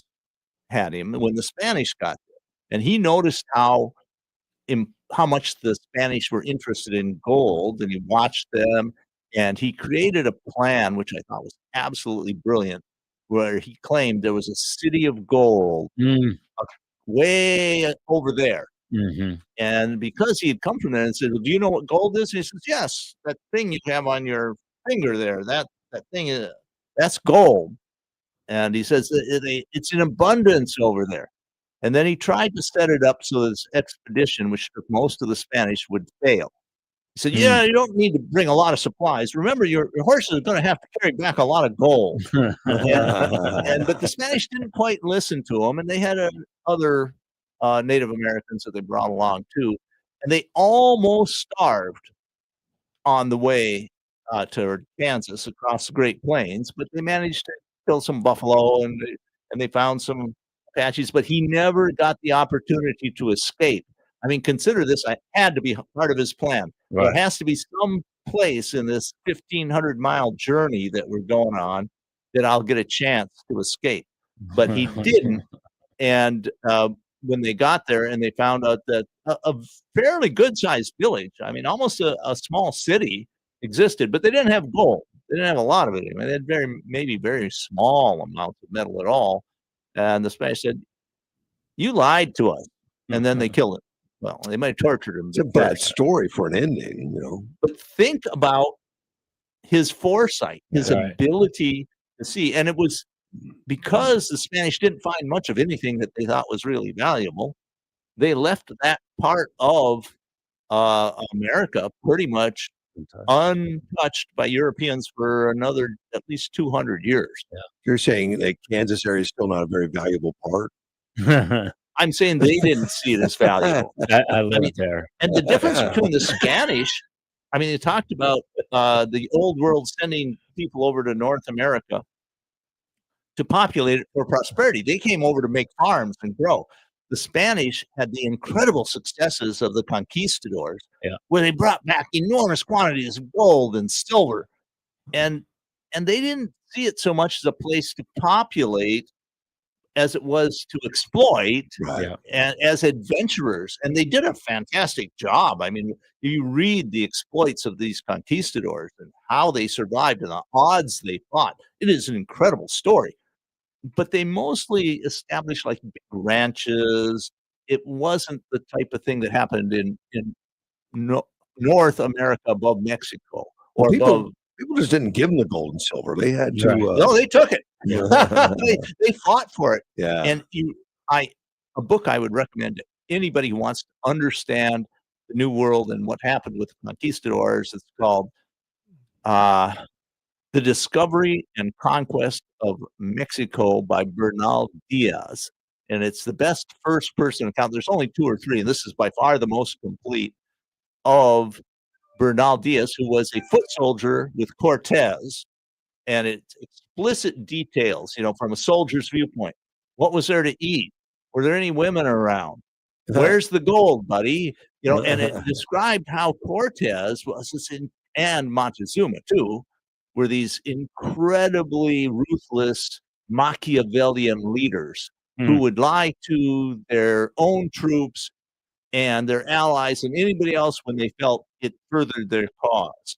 And both of them were ruthless and capable, but Cortez had the advantage of gunpowder, horses, the Aztecs' own mistreatment of the people they conquered. I mean, you're a lot more likely to revolt if the Aztecs force you to give you your firstborn son and daughter and then watch them be sacrificed and forced to eat part of them. You know, that's not treatment that builds good relationships. Good neighbors. So that book is fantastic. Conquest of Mexico. There's several English translations out there. 1956 is the one I read that was very good, and you can pick it up for a few dollars used. We're going to take a quick break and be right back. Sprague Sports is Yuma's hunting and shooting headquarters, and Sprague's has been serving Yuma hunters and shooters for over 66 years. Today, we're in need of used guns. 1 gun, 10 guns, 100 gun collection, all are welcome and needed. We buy, sell, trade, and consign used guns 6 days a week and offer free appraisal. So stop by or call Sprague Sports today and let the friendly staff surprise you with how much your extra guns may be worth. Sprague sells thousands of used guns yearly and offers an exclusive lifetime warranty on all guns, a $100 value. So pick up the phone, get in the car, whatever it takes. You got used firearms? Sprague's is your place. Who knows what you're sitting on and who knows what it's worth? Let the fine folks at Sprague Sports help you figure it out. Used firearms at Sprague's. Sprague's, Yuma's hunting and shooting headquarters. Responsible gun ownership since 1956. Sprague's, 32nd Street, next to Lowe's. Allo Fiber's got the real deal. Check this out right now. Switch, stack, and save, combining Allo Internet, DirecTV, and mobile, and lock in your price for 2 years. 2 years of premium service with no surprises. Check it out at allofiber.com/stack. For 83 years, Avenir Financial has served this corner of Arizona that we call home, helping local individuals and families breathe a little easier and live a little freer. With checking accounts that keep up with your busy life, savings tools to help build your future, and flexible lending that makes more possible. All from a credit union that started right here in this community. We are Avenir Financial, 100% human, 100% your local credit union for 83 years. Insured by NCUA, Equal Opportunity Lender. Thanksgiving Day weather, cloudy early, partly cloudy later on, 75. Partly cloudy at 50 tonight. Friday, 76 with sunshine, 48 tomorrow night. Sunny and 74 on Saturday. This Thanksgiving, why settle for leftovers when you could serve up a feast of upgrades? So make your home shine with DreamLux Remodeling. At DreamLux Remodeling, we bring affordable luxury right to your doorstep with beautiful, grout-free showers, energy-saving windows, and top-quality products from Kohler, Delta, and Anderson. Make your home holiday ready. Call 928-236-5694 or visit dreamlux.us today. DreamLux, affordable, local, luxurious. Allo Fibers teamed up with DirecTV and launched Allo Mobile. This product combination means internet you can count on, streaming TV you can watch anytime and anywhere, and nationwide coverage on your mobile plan that you can depend on. It's real service, and it comes with real savings because now you can switch, stack, and save and get all 3 of those services at one affordable price. A savings you won't want to miss. Switch, stack, and save at allofiber.com/stack. There's a man in D.C. AM 560 KBLU. Russ Clark here. Dean and Chris are with me. We're here. Glad to be here. Highway travel plans. We're not doing any travel, are we? No. You guys. I might go out to the VFW on 95. Oh, that'll be good. That's not that big a travel. ADOT is shut down all their maintenance from November 26th to December 1st. So if you're looking to travel in the Phoenix area or somewhere across, and there's a lot of maintenance going on and a lot of building of roads, yeah, they're not going to be out there. So they think it'll speed traffic up. True. Yeah. Yeah, probably. They recommend taking emergency kits. Really? Why do you do that? I've done it since I was 16. I think I always had something in my car. I'm not good at it. But, I grew up in a not less populated area. Yeah, we've got emergency tools and the triangle and things, and then we've always got water. You guys outdo me a lot. Though, tires are now being sold without spare tires. I do know. Yeah. But they come with a inflatable repair kit, which is, and they figure most people have phones. Yeah. The repair kit. I mean, that little the goop they put in the tires, it can get you a lot of cases. If it's a puncture wound with a slow leak or something, that'll get you going. Right. If it's a really bad tear, it's done. The tire's done. You're not going to do anything. But they say extra bottled water, snack food, flashlight, extra batteries, blankets, warm clothing, extra gloves, first aid. I fail in most of that. I wouldn't be good. I've carried that with me for 50 years. Yeah. 60 years almost. I just call Chris. I say, Chris, my car's broke. Come get me. Yeah, I used to. Realistically, Yeah. I used to regularly stop and help people on the side Me of the road. too. I've done that. But now I'm like, they've already called somebody. You know, at this point, I'm just bothering them. I tend to stop mostly when it's women. Yeah. Because I know there's creeps out there. Yeah. That would do, be not good intentions. Right. And one time I was on my way to Phoenix, and there was like 2 or 3 girls, college age probably. In fact, I know they were college age because I did stop. They were ready to run in the woods. One of them had the phone talking to their dad. And Somebody's he was saying, coming. well, he's coming, Dad. And but my wife was with me at the time. All right. So they relaxed a little bit. And I said, look, I told them who I was from a distance. They didn't want me to get close. I mean, they were nervous being broke down on 85 between Phoenix, and all that area. And they had a flat tire, and he parked way too close to the road and would have been leaning into the road to change the tire. And I said, let me. And once they got comfortable and they realized, I said, tell your dad who I am and everything and all that stuff. And I pulled the car way off the side of the road, changed the tire. To get to the tire, though, we had to pull all the alcohol out of the trunk. Oh, my. Yeah, they were headed back to they were not drunk, but they were headed back to the college dorms and stuff. Oh, yeah. There used to be a thing where there were brands you couldn't get in one part of the country or another. Right. Yeah. And I remember people would drive to Colorado for skiing or whatever and come back with a trunk full of Coors beer because it was something you couldn't get elsewhere. East Coast, we couldn't get it. I had a friend at the Air Force Academy that came home and he brought a whole trunk load of Coors. That was the greatest thing ever. Because it was, but then once they made it legal and you could have it, it's like, no big deal. Exactly. It's not even hard to get. Over last year's Thanksgiving weekend, there were 10 fatal crashes, 10 deaths on all Arizona roads, which we'd like to avoid. Wow. Yeah, definitely. Like to avoid all that. And the DUIs, keep in mind that our sheriff's office, our police force, they are out there working. Yep. And they want to make everyone safe. And safe would include taking people under the influence off the road. Yes, it would. So if you need to be taken off the road, they're out there to accommodate you. And they're going to be nice about it as much as they can. Well, if you don't escalate, they won't escalate. You'll get a room. May or may not have a view. They'll check in, make sure you got a nice place to stay, maybe a blanket, who knows? Yeah. That's Leon's motel there. And I'd like to point out that it's seldom people don't plan to have an accident. No. And what often happens is you have a configuration of events that come together. Yeah. Like something distracts you at exactly the wrong moment when somebody is approaching your blind spot, or a dog runs in front of you and you take a quick glance at the mirror and somebody's in your blind spot and you jerk and suddenly you're in a collision. Yeah. And it can happen. And you have to be constantly alert. Yeah.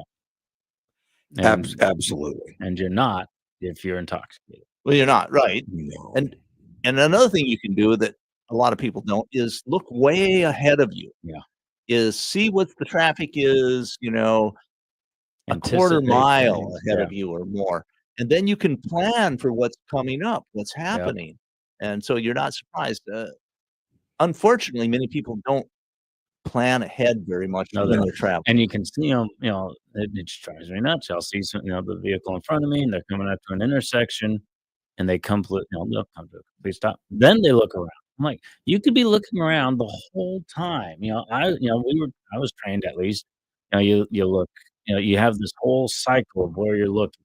Your eyes are moving the entire time. You're gathering everything from behind you and the mirrors, and the sides and in front of you. And people just get this tunnel vision, and they're surprised when something happens.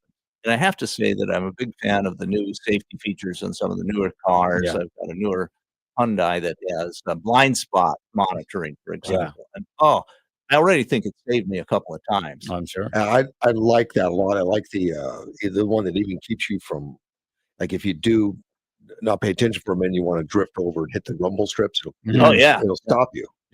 Yeah, I have that on the car too. Lane assist. Yeah, that's cool. Yeah. And it's all just an extension of cruise control. Yeah, a little better, better. And eventually we will get to where the car will drive you where you want to go. It's almost there. Yeah. It's Have you close. have you encountered adaptive cruise control? Yes, I When have you it. come up, when you get close to the car in front of you, and it slows you down Right. automatically, and You then have that speeds up in Monday. again. I have that. Yeah. The first time it happened, I was like, "What is What's going on?" Yeah. My And then car I was took like, that. "Well, that is cool." Something I have that I apparently it's sort of mandated on the new stuff is that if you stop in traffic, the engine will shut off. Yeah. I don't like it. I found that to be very disconcerting at first, but now it's like, oh, okay. Well, and when I was growing up, I was under the impression that starting the engine is Takes not energy. efficient. Yeah, every time you start the engine, it takes a lot of extra energy. Well, And now that's the way that they're reducing. it comes the- automatically on the- cars. You can override it. but And it's not. I read up on the system in my vehicle, and there's a whole bunch of caveats. It only does it in certain circumstances. Right. The car has to be warmed up. Mhm. It has to the battery has to be charged up completely, Mm. and they beefed up the starter system so that it multiple startings like that doesn't kill everything in a couple years. I was going to say instead of every normal. single starter only has a limited number because it wear and tear. It's Right, it's going to wear exactly. out. So I don't like it for that reason. Well, but- I was very skeptical of that, but I read on it and said, well, they've addressed it. This is how it works. So you seem okay with it. You're leave it alone. I leave it on, but it Yeah. doesn't kick in all that often. It has to meet so many criteria. It's unnerving though for me when I It come was up at first. And, I and, went, and, then I I was like, know. oh my gosh, the car stopped. What's Yeah, what happened? And then I said, "Oh, wait a minute! I think I remember something about that." Yeah, that and then would when you take some hit the accelerator, it starts itself. You don't have Right. As soon as you change anything, and it only lasts for if you're in like warm weather, it takes that into consideration. Oh, gotta start the car so we can keep the air conditioner going. Right. Yeah. Oh, okay. LAX. There's a story here now. Air travel has become normalized again, at least in Right. theory. Pretty much, yeah. We still have a shortage of air traffic controllers. There's not enough of them. There's going to be some issues, but not like it was during the shutdown of the government where people weren't coming in. Normalized. Yeah. That's the. But this is state the we're in, busiest yeah. time, and the busiest time, of course, is going to put stress out there, and there's going to be some cancellations. On top of that, at LAX, the people going to the airport during the busiest travel day yesterday and all that, Mhm. there were protesters blocking streets so they couldn't get into the Oh, airport. really? Oh, man. that's going to be popular. Oh yeah, they're all in love with those Whoa. people. Yeah, I don't think that's going to help the protesters. People abandoned their cars in the road Really? Wow. and went to the airport. I don't know what happens then. I mean, they're going to get towed and they're going to have to pay a fine, but they want to get home to grandma. So, Uh-huh. Wow. the police came in and they cleared the intersection shortly after 6:15 p.m. Huh. And the traffic started to resume, getting back into shape. But then other protests broke out. One in Terminal 7 Wednesday involving the workers. Now, the workers that are protesting is SWWW, and basically that's a flying food group. They work at the airport. Oh, They supply the food for airplanes and stuff like that. They're fighting about pay. They were blocking roads. So you couldn't get into the airport. Wow. Hmm. Not a popular move. no. Well, not if you want popularity. If you're looking for PR. Yeah. Well, this person, Susan Monanto, she's the president of the Unite Here Local 11, which is the food group that's doing it. Says honestly, people don't care about the people who make food and put it on their plates. And she acknowledged that disruption, but defended the timing, arguing that the demonstrators during peak travel periods are necessary to draw attention. It is this time of year, no question. But that's how you get some attention. Yes. Yes, but there's all kinds of attention. Yeah. You don't just get good Yeah. attention. You can get bad attention. The union successfully pushed for a city ordinance raising the minimum wage for hotel and airport workers to $30. That's minimum for $30. Wow. Yeah, to 2028. But this is all over labor dispute. They're going to shut down the highways. I guess they're learning from BLM.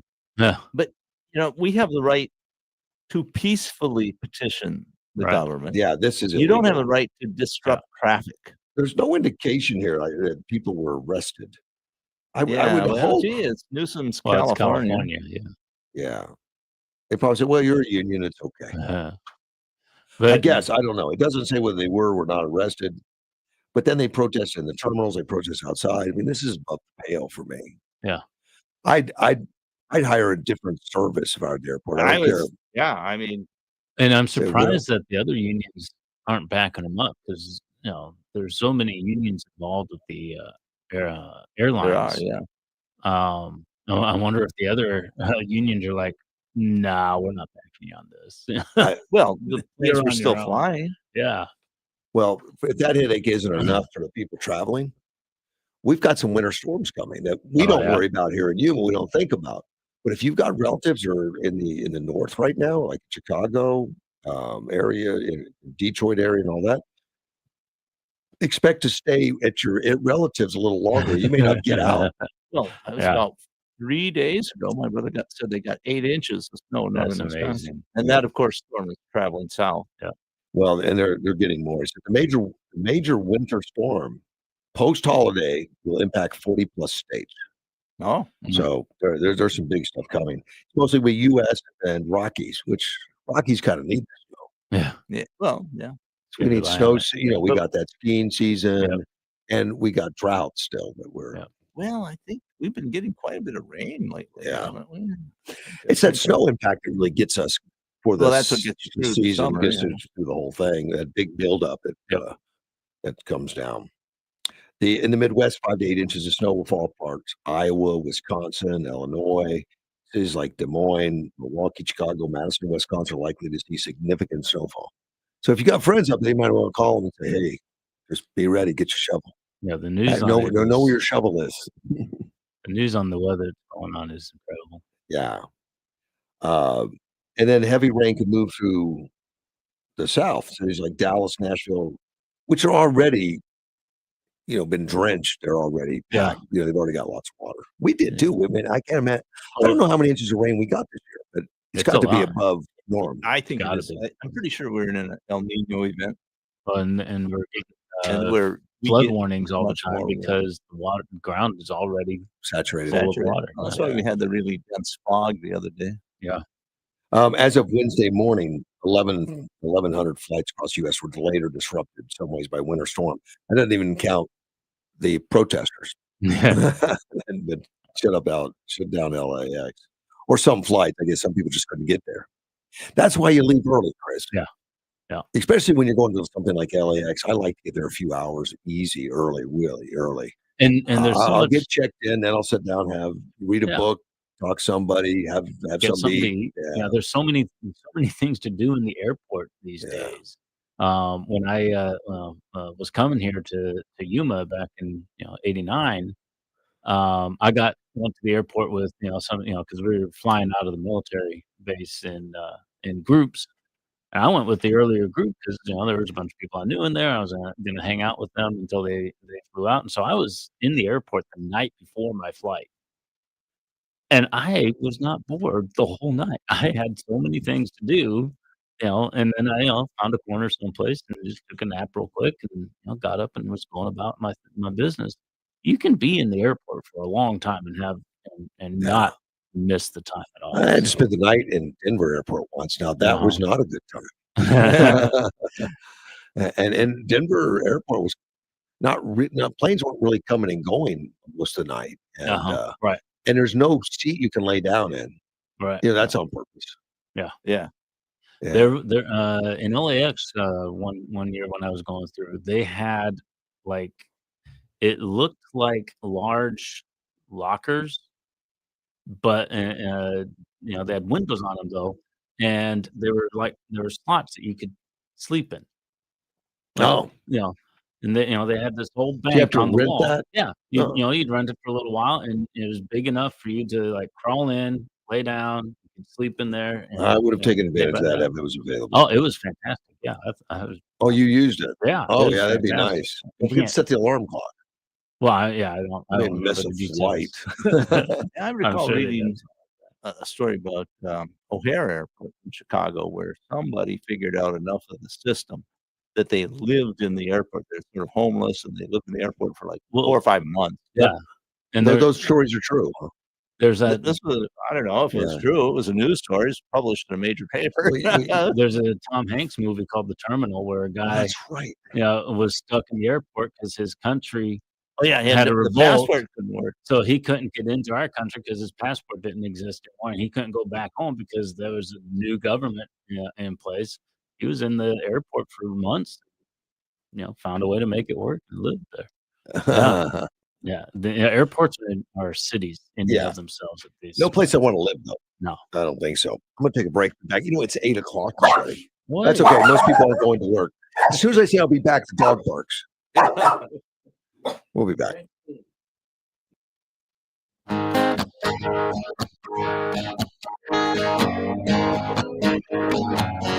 There's a man in D.C. He stands 6'3". He's fighting for you. He's fighting for me. He'll drain that old swamp, just like he said. This is News Talk 560 KBLU, Yuma.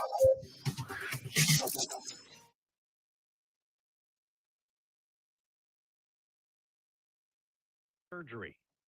I'm Dave Anthony, Fox News. The 2 National Guard soldiers ambushed and shot while on patrol in Washington. 2 families are shattered and destroyed and torn apart as a result of the actions of one man. The U.S. Attorney Jeanine Pirro just said the 2 are fighting for their lives are Sarah Beckstrom, who's 20 years old, and Andy Wolf, who is 24 years old. They were uniformed members of the West Virginia National Guard. One of the DC crime crackdown that President Trump wants to increase, ordering up to 500 National Guard troops. The suspected gunman was also wounded, shot by other soldiers. He has been identified as Ramanola Lakhnwal, a 29-year-old Afghan who entered the United States under Biden's Operation Allies Welcome, a program following the disastrous withdrawal from Afghanistan. The program President Trump wants re-examined. FBI Director Kash Patel says the suspect drove from Washington State to carry out the attack. We seized numerous electronic devices, include cell phones, laptops, iPads, and other material that is being analyzed as we speak. As they look for anyone else possibly involved. The Hong Kong apartment building disaster keeps getting worse. We just learned it's up to at least 75 people dead, 70 plus injured, more than 200 unaccounted for. With the fire set to be coming under control, help is coming in for the high-rise complex's 4,600 residents, many of whom have lost their homes. Rescue workers are conducting a careful search of the 7 blocks consumed by Wednesday's inferno. Thick smoke is still pouring from some of the windows. Fox's Jonathan Savage. Leo is in Turkey starting his first foreign trip Sunday. He'll go to Lebanon. A few million people are out lining the streets of New York City watching the Macy's Thanksgiving Day Parade. I just love the crowds and everything. It's so much fun and everything else. There are 28 floats, 11 marching bands, 34 balloons flying overhead. Americans listening to Fox News. I used to stand in the paint aisle staring at all those products and wondering which one actually worked. I wasted so much money on things that didn't help. Then I tried Blue Stop. And let me tell you, it works. It soothes my sore joints and stiff muscles fast, absorbs quickly, and even smells great. Millions of people already trust Blue Stop, and now I do too. No prescription, no waiting. It's on the shelf right now at Walmart. If you want real relief, choose Blue Stop and feel the difference. Blue Stop at Walmart today.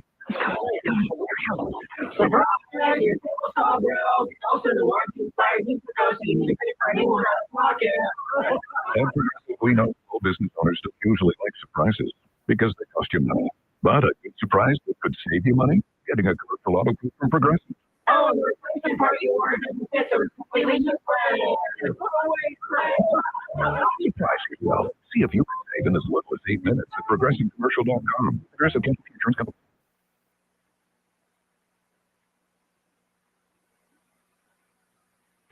From the News 11 Information Desk, I'm Janine Aguilera. The holidays are just around the corner, and the Yuma Police Department are preparing to catch drivers under the influence. Officers are taking every precaution to ensure drunk driving incidents don't happen this Thanksgiving. While drunk drivers are difficult to spot regularly, officers are still trying everything they can to recognize signs that someone may be intoxicated. Officers are encouraging drivers to stay safe and to be thinking about visitors from out of Yuma during the holidays. Plus, the Church of Jesus Christ of Latter-day Saints announced the site for its new Yuma temple and released a rendering of what it will look like. The temple will be built near the Walmart in the foothills. Its dome and landscaping reflects Yuma's Spanish history and desert green scenery. The church does not have a set timeline yet, but a groundbreaking and public open house are expected as the project moves forward. Catch us on TV Saturday News 11 every weekday at 5, 6, and 10 p.m. for your latest local news, weather, and sports. We're the comfort experts, people you can trust. Ask our customers. That's why they count on us. Over 50 years of service, keep us going strong. We've got a name you can depend upon. Hansberger Refrigeration and Electric. Hansberger, count on us.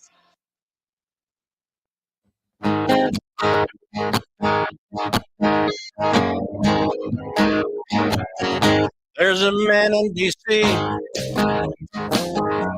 He stands 6'3". Hey, I'm on 60 KBLU. Russ Clark with you on this Thanksgiving morning, and Dean joined me. Glad to be here. I'm too. glad you came in. Got up out of bed, decided to take a holiday, and say, Yeah, what could be we'll go better in than and chat. Thanksgiving on the Russ Clark Show? Yeah, right. Of course, Chris is here. It's just normal.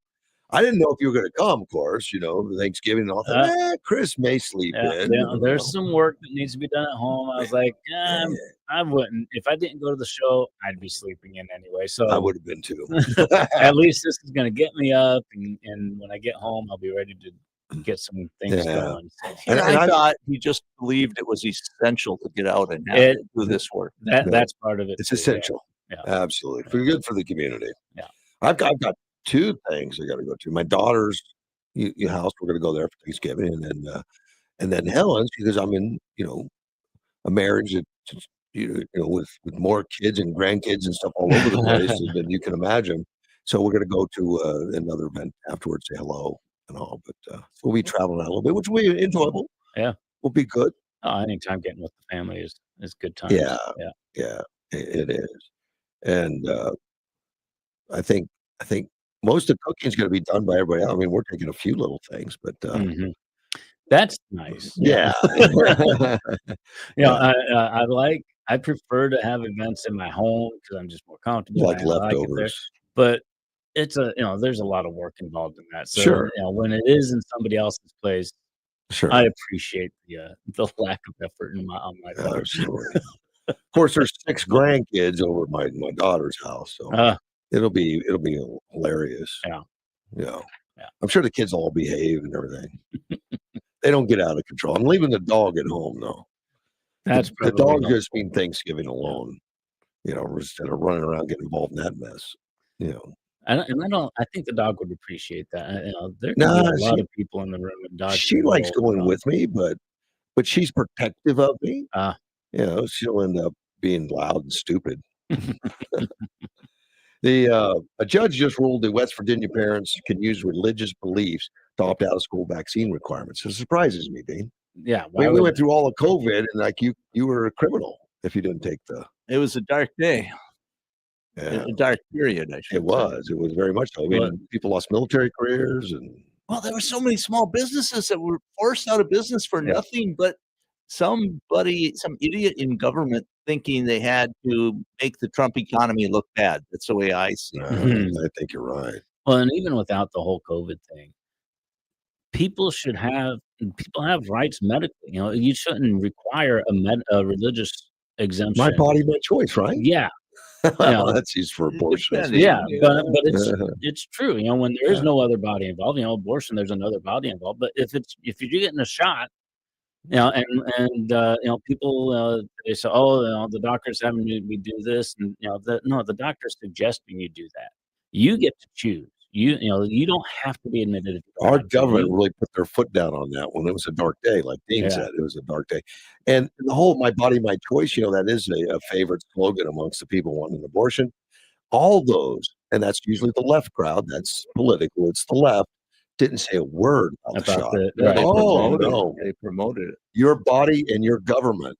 Right. You're going to get a shot. Yeah. How And dare you disobey? Yeah. And then when Florida announced that they were going to remove the vaccination mandates for the schools, and people went nuts. Everybody in Florida was going to die. Yeah. That's the way it should be. Right. Yeah. And if you don't want that, and that's that's the weird thing about the left is, they want the mandated vaccinations. Right. And they want you going to public school. So, where are you going to be if you disagree with one or the other? No school choice. You have to go to public school, and then when you go to the public school, we're going to force you to get a vaccination, whether you want it or not. It's easy for the schools, though, especially like these teachers' unions and all. What's Randy's last name? Randy Weingart? Yeah, Weingart. Yeah, it's your relative. I don't think so. I looked into it a little bit, and I think she's from a different street. No, she's she was out there beating the drum about mandatory, right? But afterwards, like now, she says, "I've never said anything like that." The selective memory. How Wow. convenient is it to be a Democrat? Yeah. Yeah. Well, denial of reality is what I see when I look at that side. But this judge that ruled West Virginia parents can use religious beliefs to opt out of school. It doesn't mean that everyone says we're going to accept it.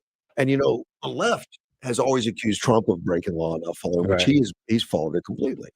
It's the left, like Biden, when the Supreme Court ruled, he says we'll get around it. We'll get around it. And always did. Correct.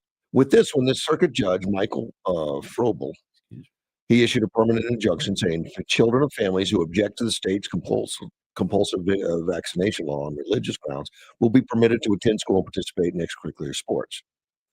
And he found that the state policy prohibiting parents from seeking religious exemptions violates the Equal Protection Act for religion signed into law in 2023, when then Governor Jim Justice, West Virginia, was among the handful of states to offer only medical exemptions from school vaccinations and all.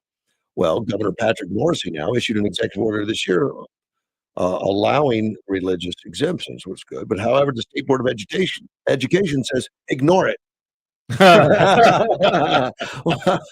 what? Well, let me take a phone call real quick. You're on the air. You know what my take on all this stuff is, Russ? What's that, my friend? They have been allowed to get away with their verbal abuse in every corner of the United States Constitution. I'm talking about the people that are that isn't there.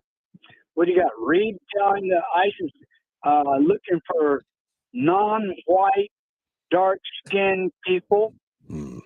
That's what they're mandating. Yeah. They're talking Maxine Waters with her rhetoric about getting people's faces.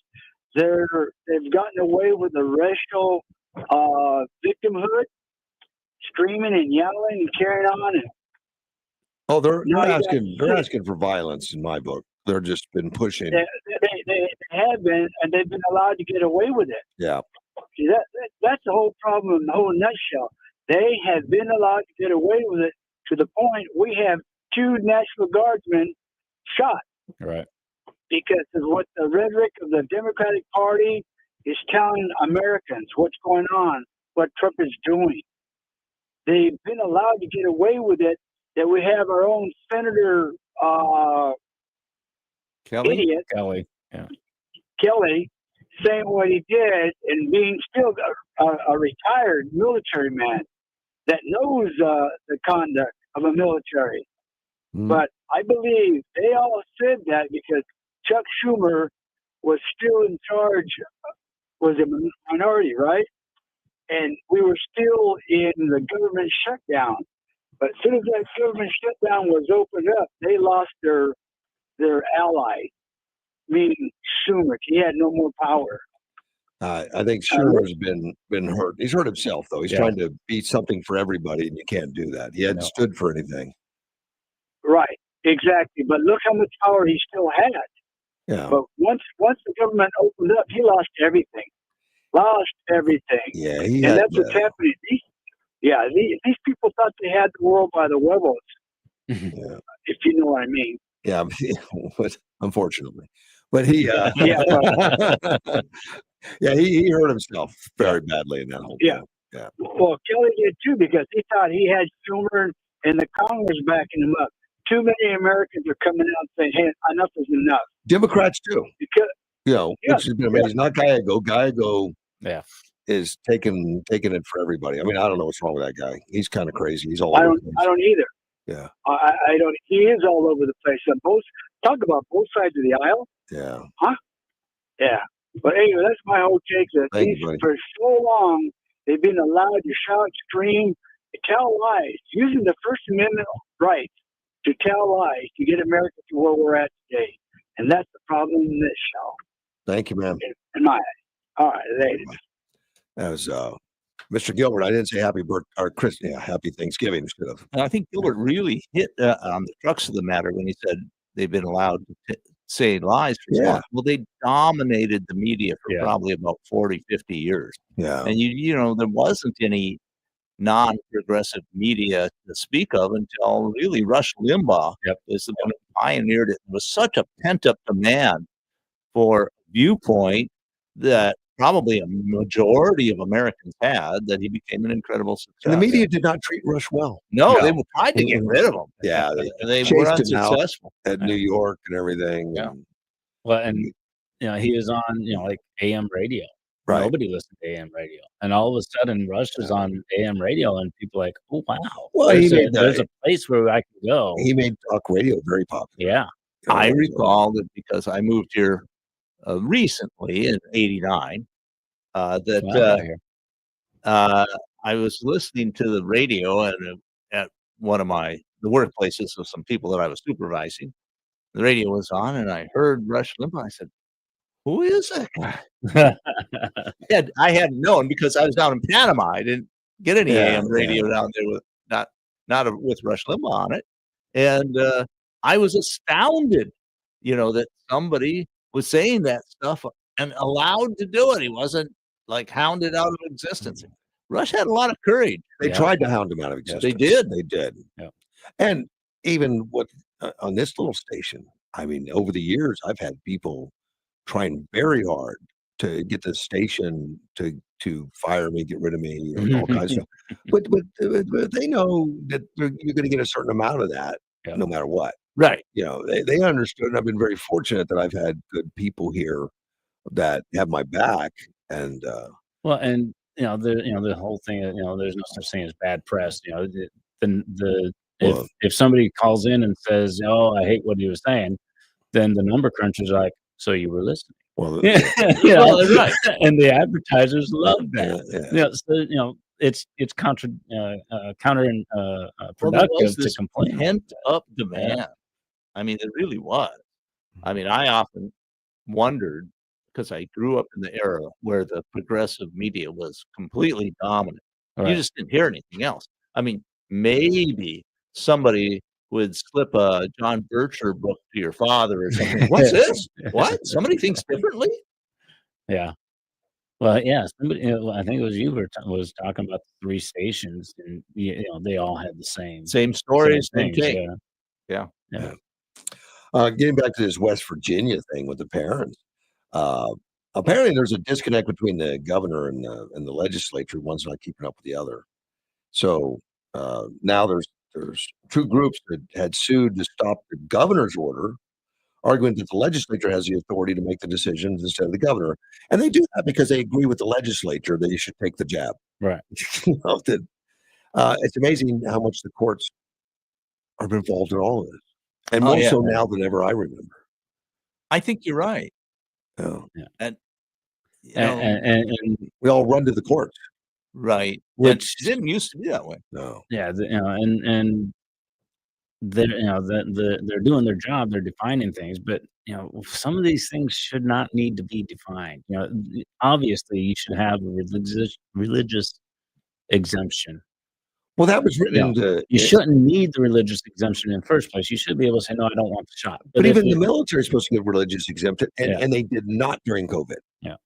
It's overruled by the executive branch, I guess. And I don't know that I ever got a real explanation on why they didn't allow it. Yeah, the same military genius that did the Afghan pullout. Okay, same guy. I think his name started with a B. Okay. Now, when I was in, they'd line us up, you know, pull one shoulder sleeve up, pull your pants down, and you'd walk through, and they'd have people on both sides of you with the little injection guns. As you walk through, you didn't know what you were getting. You're just like, well, that's what we're doing. I'm sure you felt great the rest of the day.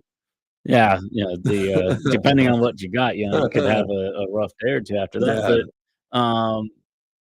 Yeah. But I didn't care. I was like, yeah, whatever. They're doing it for all of us, and they want all of us to be healthy, so it must be okay. I didn't think one way about it. You either do way. now, though. Yeah. Yep. No, I'm not. You that okay? concerned. Yeah. I don't want somebody telling me anymore that I have to. Back Okay. then, I was a kid back then. Yeah. So I don't want somebody telling me. But if I'm like, whatever.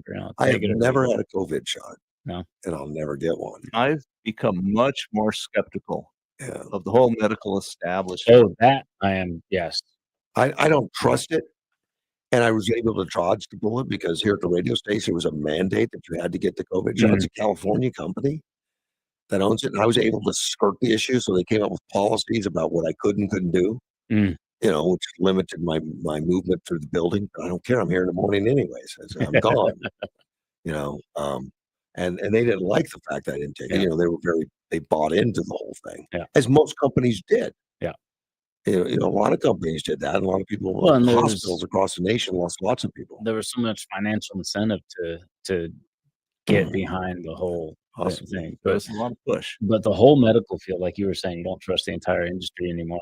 I recently learned that pharmaceuticals, when they're being tested, in order to do the scientific method where you control variables, they test on men of a certain gender of a certain age. Period. And then when they are proven to be okay, then they send it out into the public, and that's the real test on everybody else. Because they can't have too many, because like women's hormones change daily. They're a variable just by themselves. Men of different age are going to have different levels of this, that, or the other. So they have a very limited range of people that they test on. Yes. And then they send it out into the world, and that's where all those side effects that they keep And we mentioning come found up. that so many of the things that have been pushed as cures have very limited success. Yeah. Like statins, for example. Yeah. I would say for me, a lot of the skepticism of the medical literature started because I'm become a subject matter expert on firearms legislation. And you look at so much of medical literature on guns, and it's really bad. I mean, they make assumptions that they don't really talk about. And then they do these tests or meta studies that are really poorly designed, and they ignore authors they disagree with. Yep. It's really not good science at all. It's just propaganda. Sometimes it's sort of mild propaganda, and it's pushed forward on the publisher perish. We've got to put forward a paper. Here's something we can put out. I read an article just the other day that there was a study suggesting that the hormones and surgical treatment of young transgender people is harmful. And they requested peer review. Yes. But the groups, there were a few specific groups that they really wanted involved with the peer review that have already aligned themselves with the transgender agenda that did not participate. And like, no, we want you to. That's the whole scientific thing is everybody gets involved. Everyone talks about everyone, looks at the data. Well, that's the way it's But supposed they to be. didn't want to. Yeah. Because that could Trying cause to them think of the name of the Biden official who was themselves some kind of LGBTQ, maybe even One of the trans. letters, Yeah. But there was a peer review called for in a major medical journal, and they quashed it. They just said, no, we can't have this study. It doesn't show what we want. Yeah, and that's and that and that's not just the transgender issue. That's everything. People are so resistant to open communication. Looking for the truth. And this is a human thing. You can't trust anything anymore. The scientific method was designed and perfected to get around the human propensity to see what they want to see, hear what they want to hear. And unfortunately, one of the mechanisms was peer review, and it's just become so corrupted it doesn't mean hardly anything anymore. Yeah, every good thing that humans do gets corrupted by humans. Eventually, that's what tends to happen. Yeah.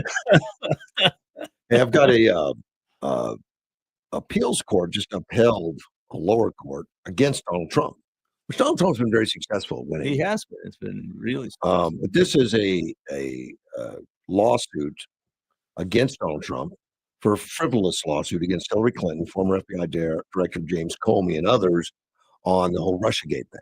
Okay. They ruled against Donald Trump. Okay. Now, is this the one where they said that the prosecutor wasn't properly? No, that's a different one. That's a different one altogether. And this ruling comes from the 11th Court Circuit of Appeals. Relates to a now dismissed lawsuit filed by the Trump relating to the Russia collusion. And they ordered Trump to pay $938,000, which isn't a big amount considering all For the him, but it's a significant amount. Yeah. But it's against Adam Schiff, Peter Strzok, Lisa Page, Hillary Clinton. Yeah. So what was the grounds of dismissal?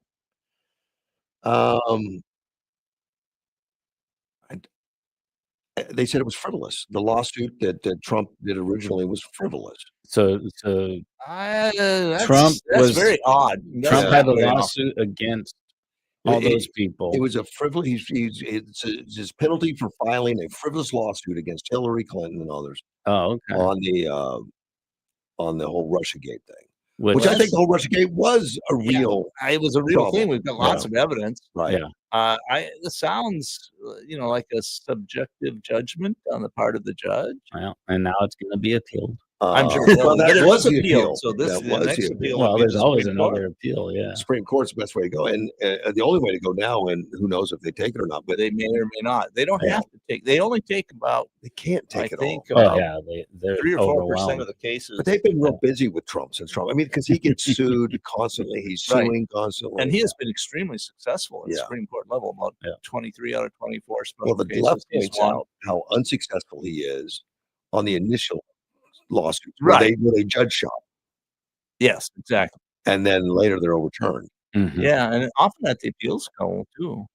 Yeah, this one didn't hold up for some reason.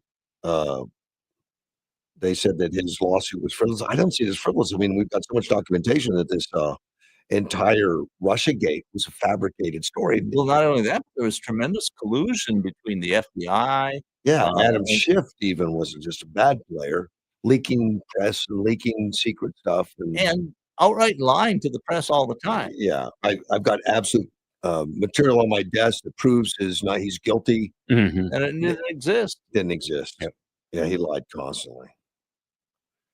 Yeah, so I bring it up because we talk about all Trump's successes. He lost that one Yeah. For now. for now. We'll see. We'll see where it goes. He's very good at working the lawsuits. He has been because he gets sued enough.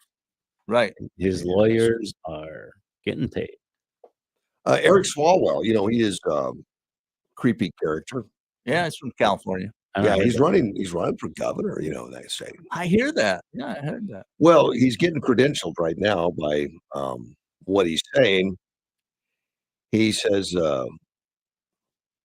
he says, well, and he talks, he says, the Trump administration told on itself by going after Kelly for his call to resist illegal orders and reveals that some service members have been behaving as a check on the president. What gives me hope, and I talk to service members all the time, And they tell me that I don't appreciate enough and that the public doesn't appreciate enough that while Congress is not a check on the president anymore, and the judiciary and the Supreme Court is hardly a check, military members have told me we can be a check.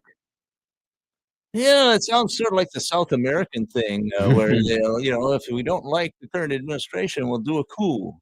That's not a good thing. So that is what it sounds like. He said they're essentially saying we're going to betray our oath to the Constitution because this guy tells us to. While it's not codified that way, they're not a branch of government on their own. Their honor and integrity might just save us. What illegal order is Trump given, buddy? Nobody gave us an example. Because there isn't one. Right. Or they would. The Trump administration, by extension, Republicans are now telling service members to ignore the Constitution. What Republican has ever said that? No. It's projection. It's exactly what's happened on the left. But this is him running for governor saying this crap. And I guess it gives him positive numbers on the left. Yeah, I don't know. I mean, I just have a question about the whole electoral system in California. It's almost set up to be manipulated. It's a very weird system. Well, and speaking as somebody that was active duty, we all know that if things get split, you'd have an inclination to pick one side or the other. But we know where that leads. If the military starts getting influenced by their own personal political positions, it's Right. civil war. Yeah. And we know that, and we don't want that. And so people on either side, if they're in the military, will say, "No, I'm following the rule. I'm obeying the If Constitution." an officer gave you an order, you can't just tell him, well, let me double check the validity of that order and find out if it's legal, and I'll get back to you, sir. Say it politely. You couldn't get away with that. And we've of course been talking about that with my family, since this whole Kelly thing came up. If yes, and Kelly actually said it wrong. He said you can disobey an illegal order. No, it's you should disobey an illegal order, but you better make absolutely sure it's an illegal Well, your neck order. goes way out there. Yeah, because it's much easier to get away. I'm not going to say get away. It's much better to obey an order that maybe is Sketchy. questionable, because if it turns out it was illegal, they don't want you; they want the officer. So you can turn and Generally. But now, and- if they gave you an order to rig the White House with dynamite and blow it up, right. you If know, it's obviously illegal, you'd better disobey it. Yeah. But if it's not obviously illegal and you disobey it and it turns out it wasn't, you're in trouble. pretty much done, I would think. I would Yeah. hope.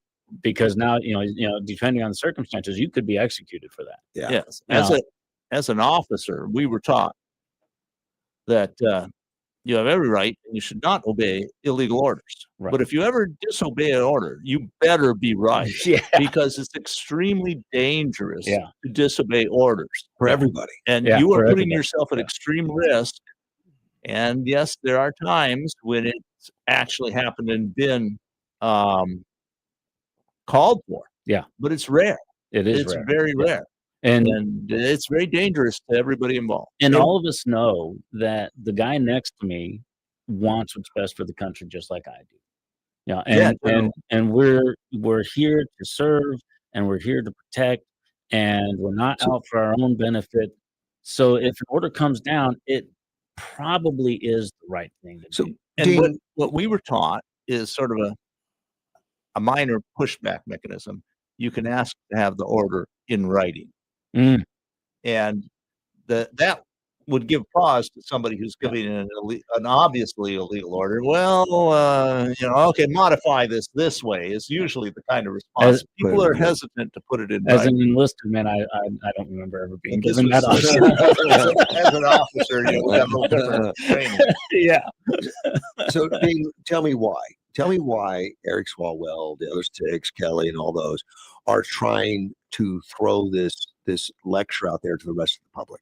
Well, I think they're trying to ramp up the chaos. Yeah.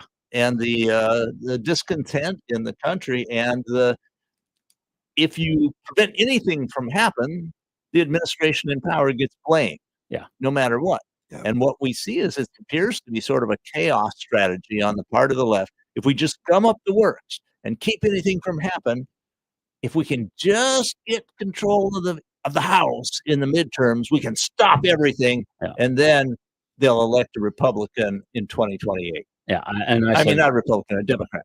And I said it last week. I don't think they might have been thinking they were talking military. I don't think they actually were, because the military, we all know the rules and how to live by them. I think they were trying to get public attention, especially the people on the far left that are going to gravitate to that and shift the influence for the midterms. Right, they're sowing doubt for everybody, and they're painting this picture that Trump is a illegal guy giving orders that are illegal. You know, we live in an information age where instantaneous information. Yeah. Right. And if there was something illegal, that would be out there huge all the time. Not just I'm not talking about just blue networks, but I mean it would be It'd be out everywhere, there, yeah. huge. And it hasn't hit Look, anything. And there's really only two that they might be referring to. And if you listen to the video, they were very careful with their words. They were, they did not say anything that could actually lead to actual charges. But you got Trump sending troops into cities, which I disagree with. I think is an improper use of the military, but it's not illegal. No. That is clearly not an illegal order. And then the bombing of the ships coming out of Venezuela. Yeah. The people involved, they're going to have the intelligence that proves that it's the right thing to do in that moment. It's not illegal. And the rest of us don't need to know that intel. Mm-hmm. So those are the only two that he's doing that anybody could be saying, hey, that They can say I don't like it all day. That's fine. They can say it all they want, but it's not illegal. But the way they're framing is to create doubt. So many historical examples of this type of action being taken by multiple presidents over the last 250 years. I mean, that they're not illegal. No. Now, you might not like them. No. That doesn't mean they're illegal. Right. And what do you think will happen to Kelly, Dean? Do you think he'll actually have to go to a trial, military? No. It might. No. I mean, they're doing an investigation. They're doing the right thing. The problem I read this the other day, and it didn't occur to me at the time, but it makes sense. All the judges that could be on the court martial answer to Hegseth and the president, and both of them have announced clearly the result that they're looking for. So the lawyer, if anything does go down, Kelly's lawyer would be hounding it's a military inability. Yeah, but you still have a lawyer that can, argue. Exactly. You have these people. You've got a tainted chain of command. Yeah, you've got a tainted court. He's not going to be able to get a fair trial, and even if he does go to trial and he gets convicted, the appeal is going to be he didn't have a fair trial because it was a tainted court. Well, and Hegseth and Trump needed to not say anything. They needed to mobilize their force. Not DOJ. I forget what they call it in the military. Adjudicant general. Yeah, the agent. Yeah, right. You needed to mobilize them. Say investigate it. Not say in an opinion. Just say there may be something going on here. Investigate it. Whatever you come up with, act on it accordingly. That's it. Then they could have said it's a fair jury, a fair trial. Got a good point. But as soon as they announce what they want and everybody involved answers to them, that's going to be the defense. We'll see what happens with that. But I thought it was crazy, the idea of bringing him back to active duty just to court martial. I was like, that's an interesting. Well, and the other side of this is he's a sitting senator. Yeah, and that brings up all kinds of separation of power issues and immunity as a senator. Yeah. Let's take a phone call. You're on the air. Good morning, good trouble. Yeah, I am trouble. How are you? Happy Thanksgiving and all that. It's very happy. I talked to my mother in Tennessee. Wow. The great state of Tennessee.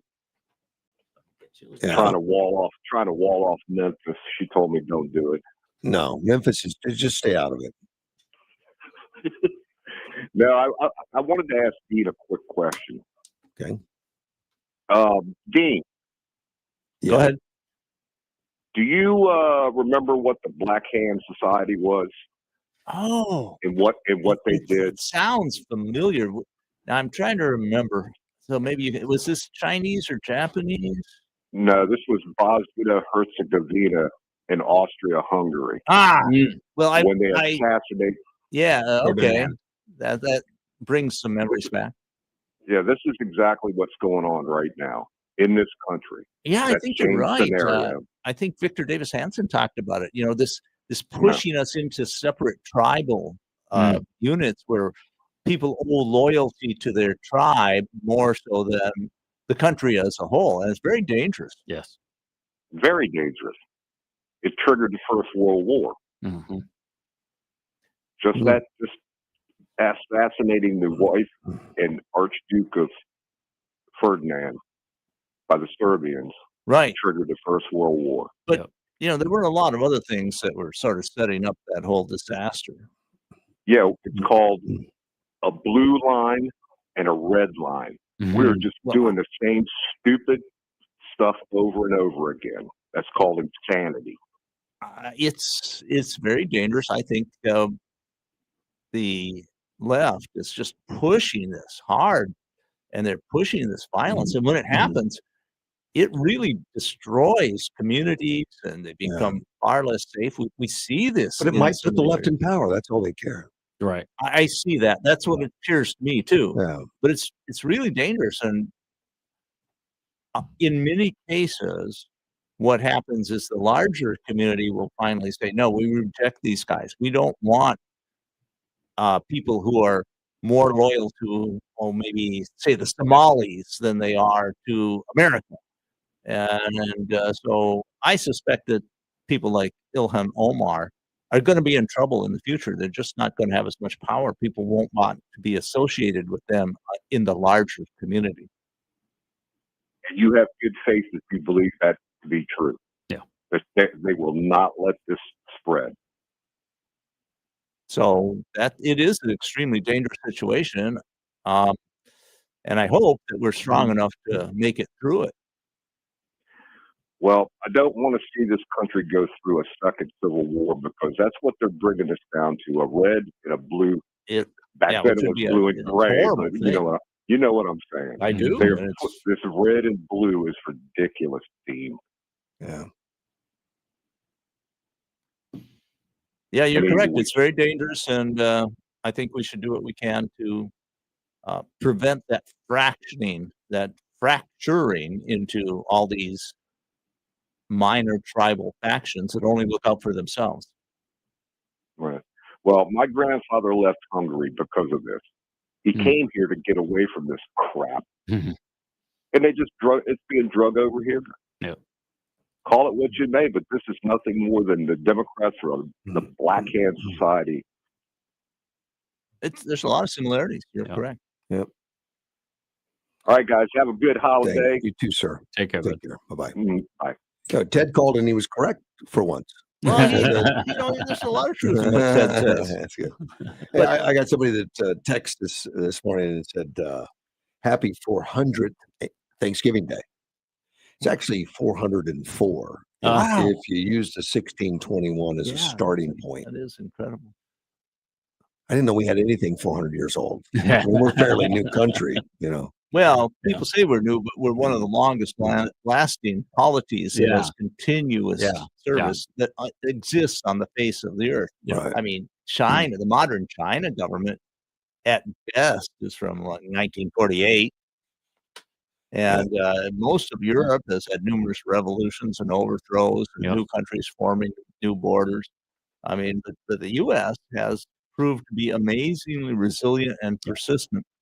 And partly it's because we have been so good at adopting new technologies and fostering new technologies, often invented somewhere else, but we make them work and mass produce them. And the longevity of our government structure, I think, is because the founding fathers recognized that governments don't last, and they looked at why they don't last, what causes them to fail, and they put in the checks and balances. They put in the opportunity to alter the Constitution when necessary. They put in all these ways to adjust and modify as you go to fine tune and improve the government instead of writing something solid in stone and then letting it crack and break when it doesn't work. So I think you're exactly right. And I'd say as part of that is they had a conception of human nature yes, as essentially fixed and not malleable, very immalleable.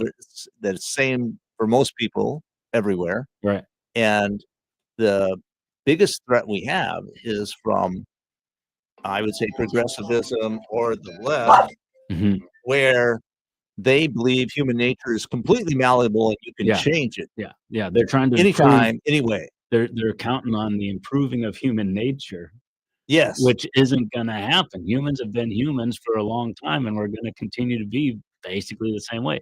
And we were talking about the Russ Limbaugh thing going from communism to capitalism, because even among that small little group, communism doesn't work. Human nature will not work in a communism system. And Right. that's just the way we are, accept who we are, what we are, and modify and work around that instead of trying to force us to work within a We generally system. always fighting for liberty, freedom. Yeah, and more than the other guy has. So, yeah, I mean, this conception, this image or vision of human nature has proven to be pretty accurate. Yeah. You know, the idea that humans tend to be fallible and nasty, and they have to be, you know, their ability to do things has to be limited, but we can have selfish. freedom within a very structure that says this area you can operate in, but you can't go outside of it. You have the right to bear arms, but you're not allowed to murder people. Yeah, my dad was a pastor his whole life almost, and he would say that people that are trying to promote this, perfect human nature are actually being sinful because God said you can't be that. It's not going to happen. So you're discounting God by trying to say we're going to be Well, better humans and perfect humans. Exactly. I look at it as that philosophy promotes either government as God on earth, or they promote themselves as God on godlings. earth. Yeah. I got another federal judge ruling. I want your opinion, Okay. Dean, and yours, Chris. Federal judge rules ICE agents in Colorado may only arrest illegal aliens that are likely to flee. How would they possibly know this? Yeah. Well, the federal judge goes on to say that immigration agents must have probable cause to believe someone is in the country illegally and likely to flee before a warrant can be obtained in order to arrest them without one. And he says that the judge said they're targeting people based solely on factors such as their race, language, job, location. After concluding that agents were carrying out indiscriminate stops, the Supreme Court lifted the restraining order in September. Whatever, but he feels that some of them have jobs and houses, and they're not going to leave. The judge has decided all this. So is the judge writing policy, or is he? It sounds like policy to me. Yeah. Yeah. But yeah, that's weird.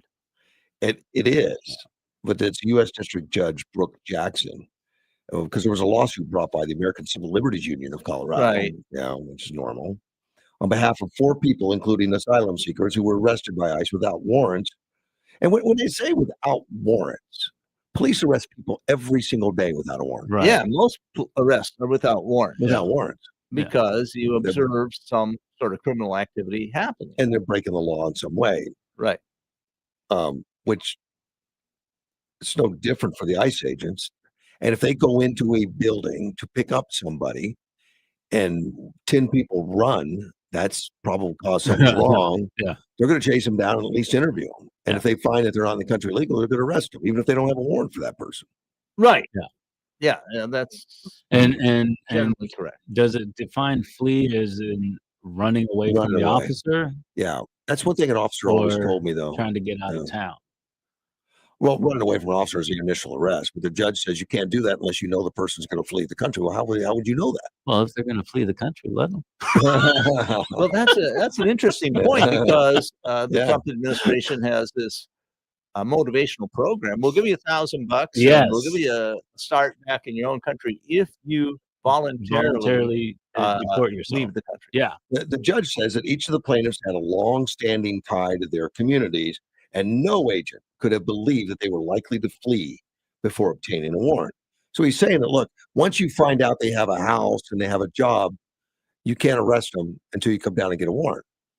But they can get something from the ICE, whatever the warrant from the ICE guys to get a warrant. They don't have to go to a judge. Right. Normally, warrants are. Can you imagine filling the court system with?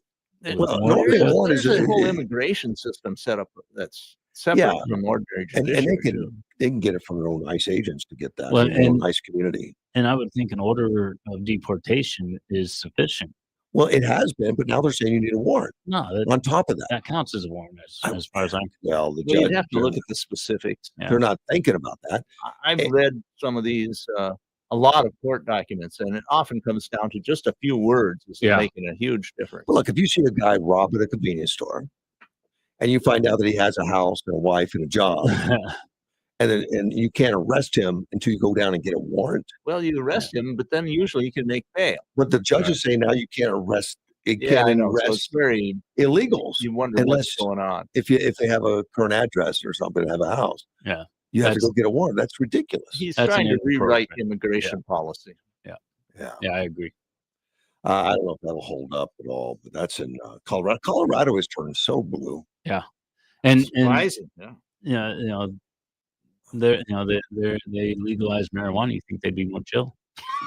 Yeah, whatever. Well, they numbed up the population, so they're like going along with about anything. Yeah, whatever. We're going to do it. I don't think the legalization of marijuana has gone the way that most people would have hoped for. I think it's Depends created, on how it's being handled. well, it's created a big market for the cartels. Cartels love the legalization, even though they're not in the legal business. Right, it gives them cover. Like they can sell stuff to anybody, and if they get caught with it by a cop, no, it's just marijuana, nothing I can do. Right. In the past, it would be caught with it. Where'd you get it? Right. And that would dry up the the cartels distribution. Not anymore. No.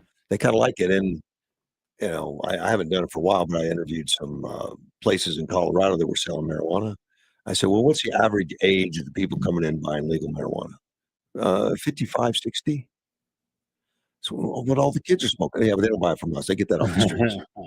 And it really surged the amount of marijuana getting off the streets. And that was one of the issues when they were doing it in Arizona was if you tax it so much that it's cheaper to get it illegally, then you're creating a problem rather than finding a solution. Getting it off the streets is hugely cheaper. Yeah. I mean, it's heavily taxed by the state. Yeah. And it's very expensive. Yeah. I mean, Dean can tell you how much you pay for it, Dean. Well, I don't have any knowledge about that, but I can tell you that from some of my friends that bootleg booze in the Southeast is still readily available. Oh, yeah. Yeah. And cheaper, probably. Yes. And some of it is supposed to be fairly good quality. And what's your opinion of that? It just shows how hard it is to regulate and tax what people want to have. Yeah. It is. Yeah. And I know Washington tried to tax whiskey, had a whiskey rebellion. Well, it was Congress. I wouldn't blame Washington. Well, Washington's the one that got on the horse and went out and enforced it. Because it was a rebellion against the federal government. They were pretty, how to put it? They put it down, but then they pardoned a whole lot of people, and they were very gentle in the way. It wasn't like the British we're going to round up this town and shoot half of them or something, which didn't happen that much in the Americas. But in some of the African colonies, they just go and destroy a whole village when the village opposed them. Even after the Civil War, we fought the war, and then afterwards, we're like, now if you come back, say you're sorry, we're all going to be good again. And that was the right thing to do. They're still citizens. And the United States has a history, like that. You do something wrong, we're going to deal with it. We're going to stop it, and then we're going to be Americans again. And I think that's on the Whiskey Rebellion. Washington at the time was the only sitting U.S. president to take command of troops and lead them into the field. I think Trump should just lead somebody into Chicago on a horse just to get in the history books as the second president. Somebody's gonna make an AI meme. Oh yeah, for sure. I am seeing this stuff. It's getting harder and harder to detect whether something's real or not. Right. I would love it if he did that. That could be another picture on the wall. Of Trump leading the troops into Chicago. Right next to the big on an ice raid or something. Well, maybe he could be an armored vehicle, his head sticking out of a That's right. turret or something. Yeah, he'd probably take the tank there. Yeah, we're gonna lead it. I think that would make headlines. Probably. Second president ever. That's funny to lead the troops. I think it would be. I think it would absolutely be wonderful. This Afghani that shot these National Guard. I started with them. I'm going to finish with them, I guess. They're not using his name a lot. It's got it out there. Right. Which I like. So we're not going to talk about his name or whatever. But he's an Afghani, a 29-year-old.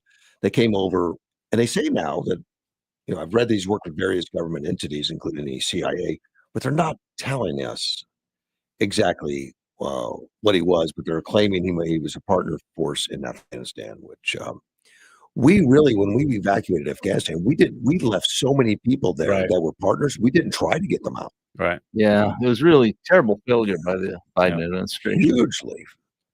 Huge failure. And I have friends that had businesses over there that got their personnel out, but they had to buy helicopters to do it. And then other businesses asked for help so they could get them out. But after they got, the people out with helicopters to get permission to land in NATO, they wouldn't take them. Really? Yeah, I read that. They wouldn't take them. No. Yeah. And these are a lot of U.S. citizens and stuff that he was getting out on himself. So he had to go to other countries that would take him in, try to get people out, and continue to do so. That whole thing was bad. And we left so many people there that were the whole pullout was such a botched thing. It was press covered horribly botched. Yeah. Trump had a plan, and that included keeping Bagram for Air Force Base, which was easily defended. Just like we keep Guantanamo Bay. Right.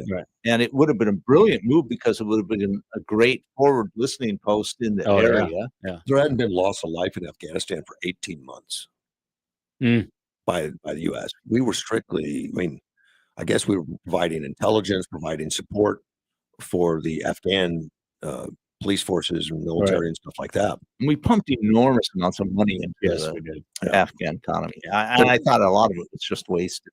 But as soon as we pulled out all that base and everything, it collapsed. It all collapsed. The leader was out, I think, before the Americans. And it supposedly had boxes of cash. Yeah. Well, that's just to travel with. Well, yeah, and a lot of it I understand. I think he fled to Russia, didn't he? I don't know. Or maybe Kazakhstan or someplace. But he got out. I remember something about people confiscating some wealth when he got there. Maybe it was a different flight. You get confused with all the dictators fleeing with boxes of money and gold bars and stuff. It's hard to keep track. They should start doing those American Express commercials. One guy that refused to flee was in Ukraine. Right. Zelensky refused. Yeah, I'm not fleeing. Send me bullets. Type stuff. Yeah. I'm staying. Yeah. I'm out of time. Happy Thanksgiving. To all of you guys, and of course you too, Chris. Dane. I'll be back actually tomorrow. AM 560 KBL. As soon as I say I'm going to be back, she barks. She likes it. AM 560.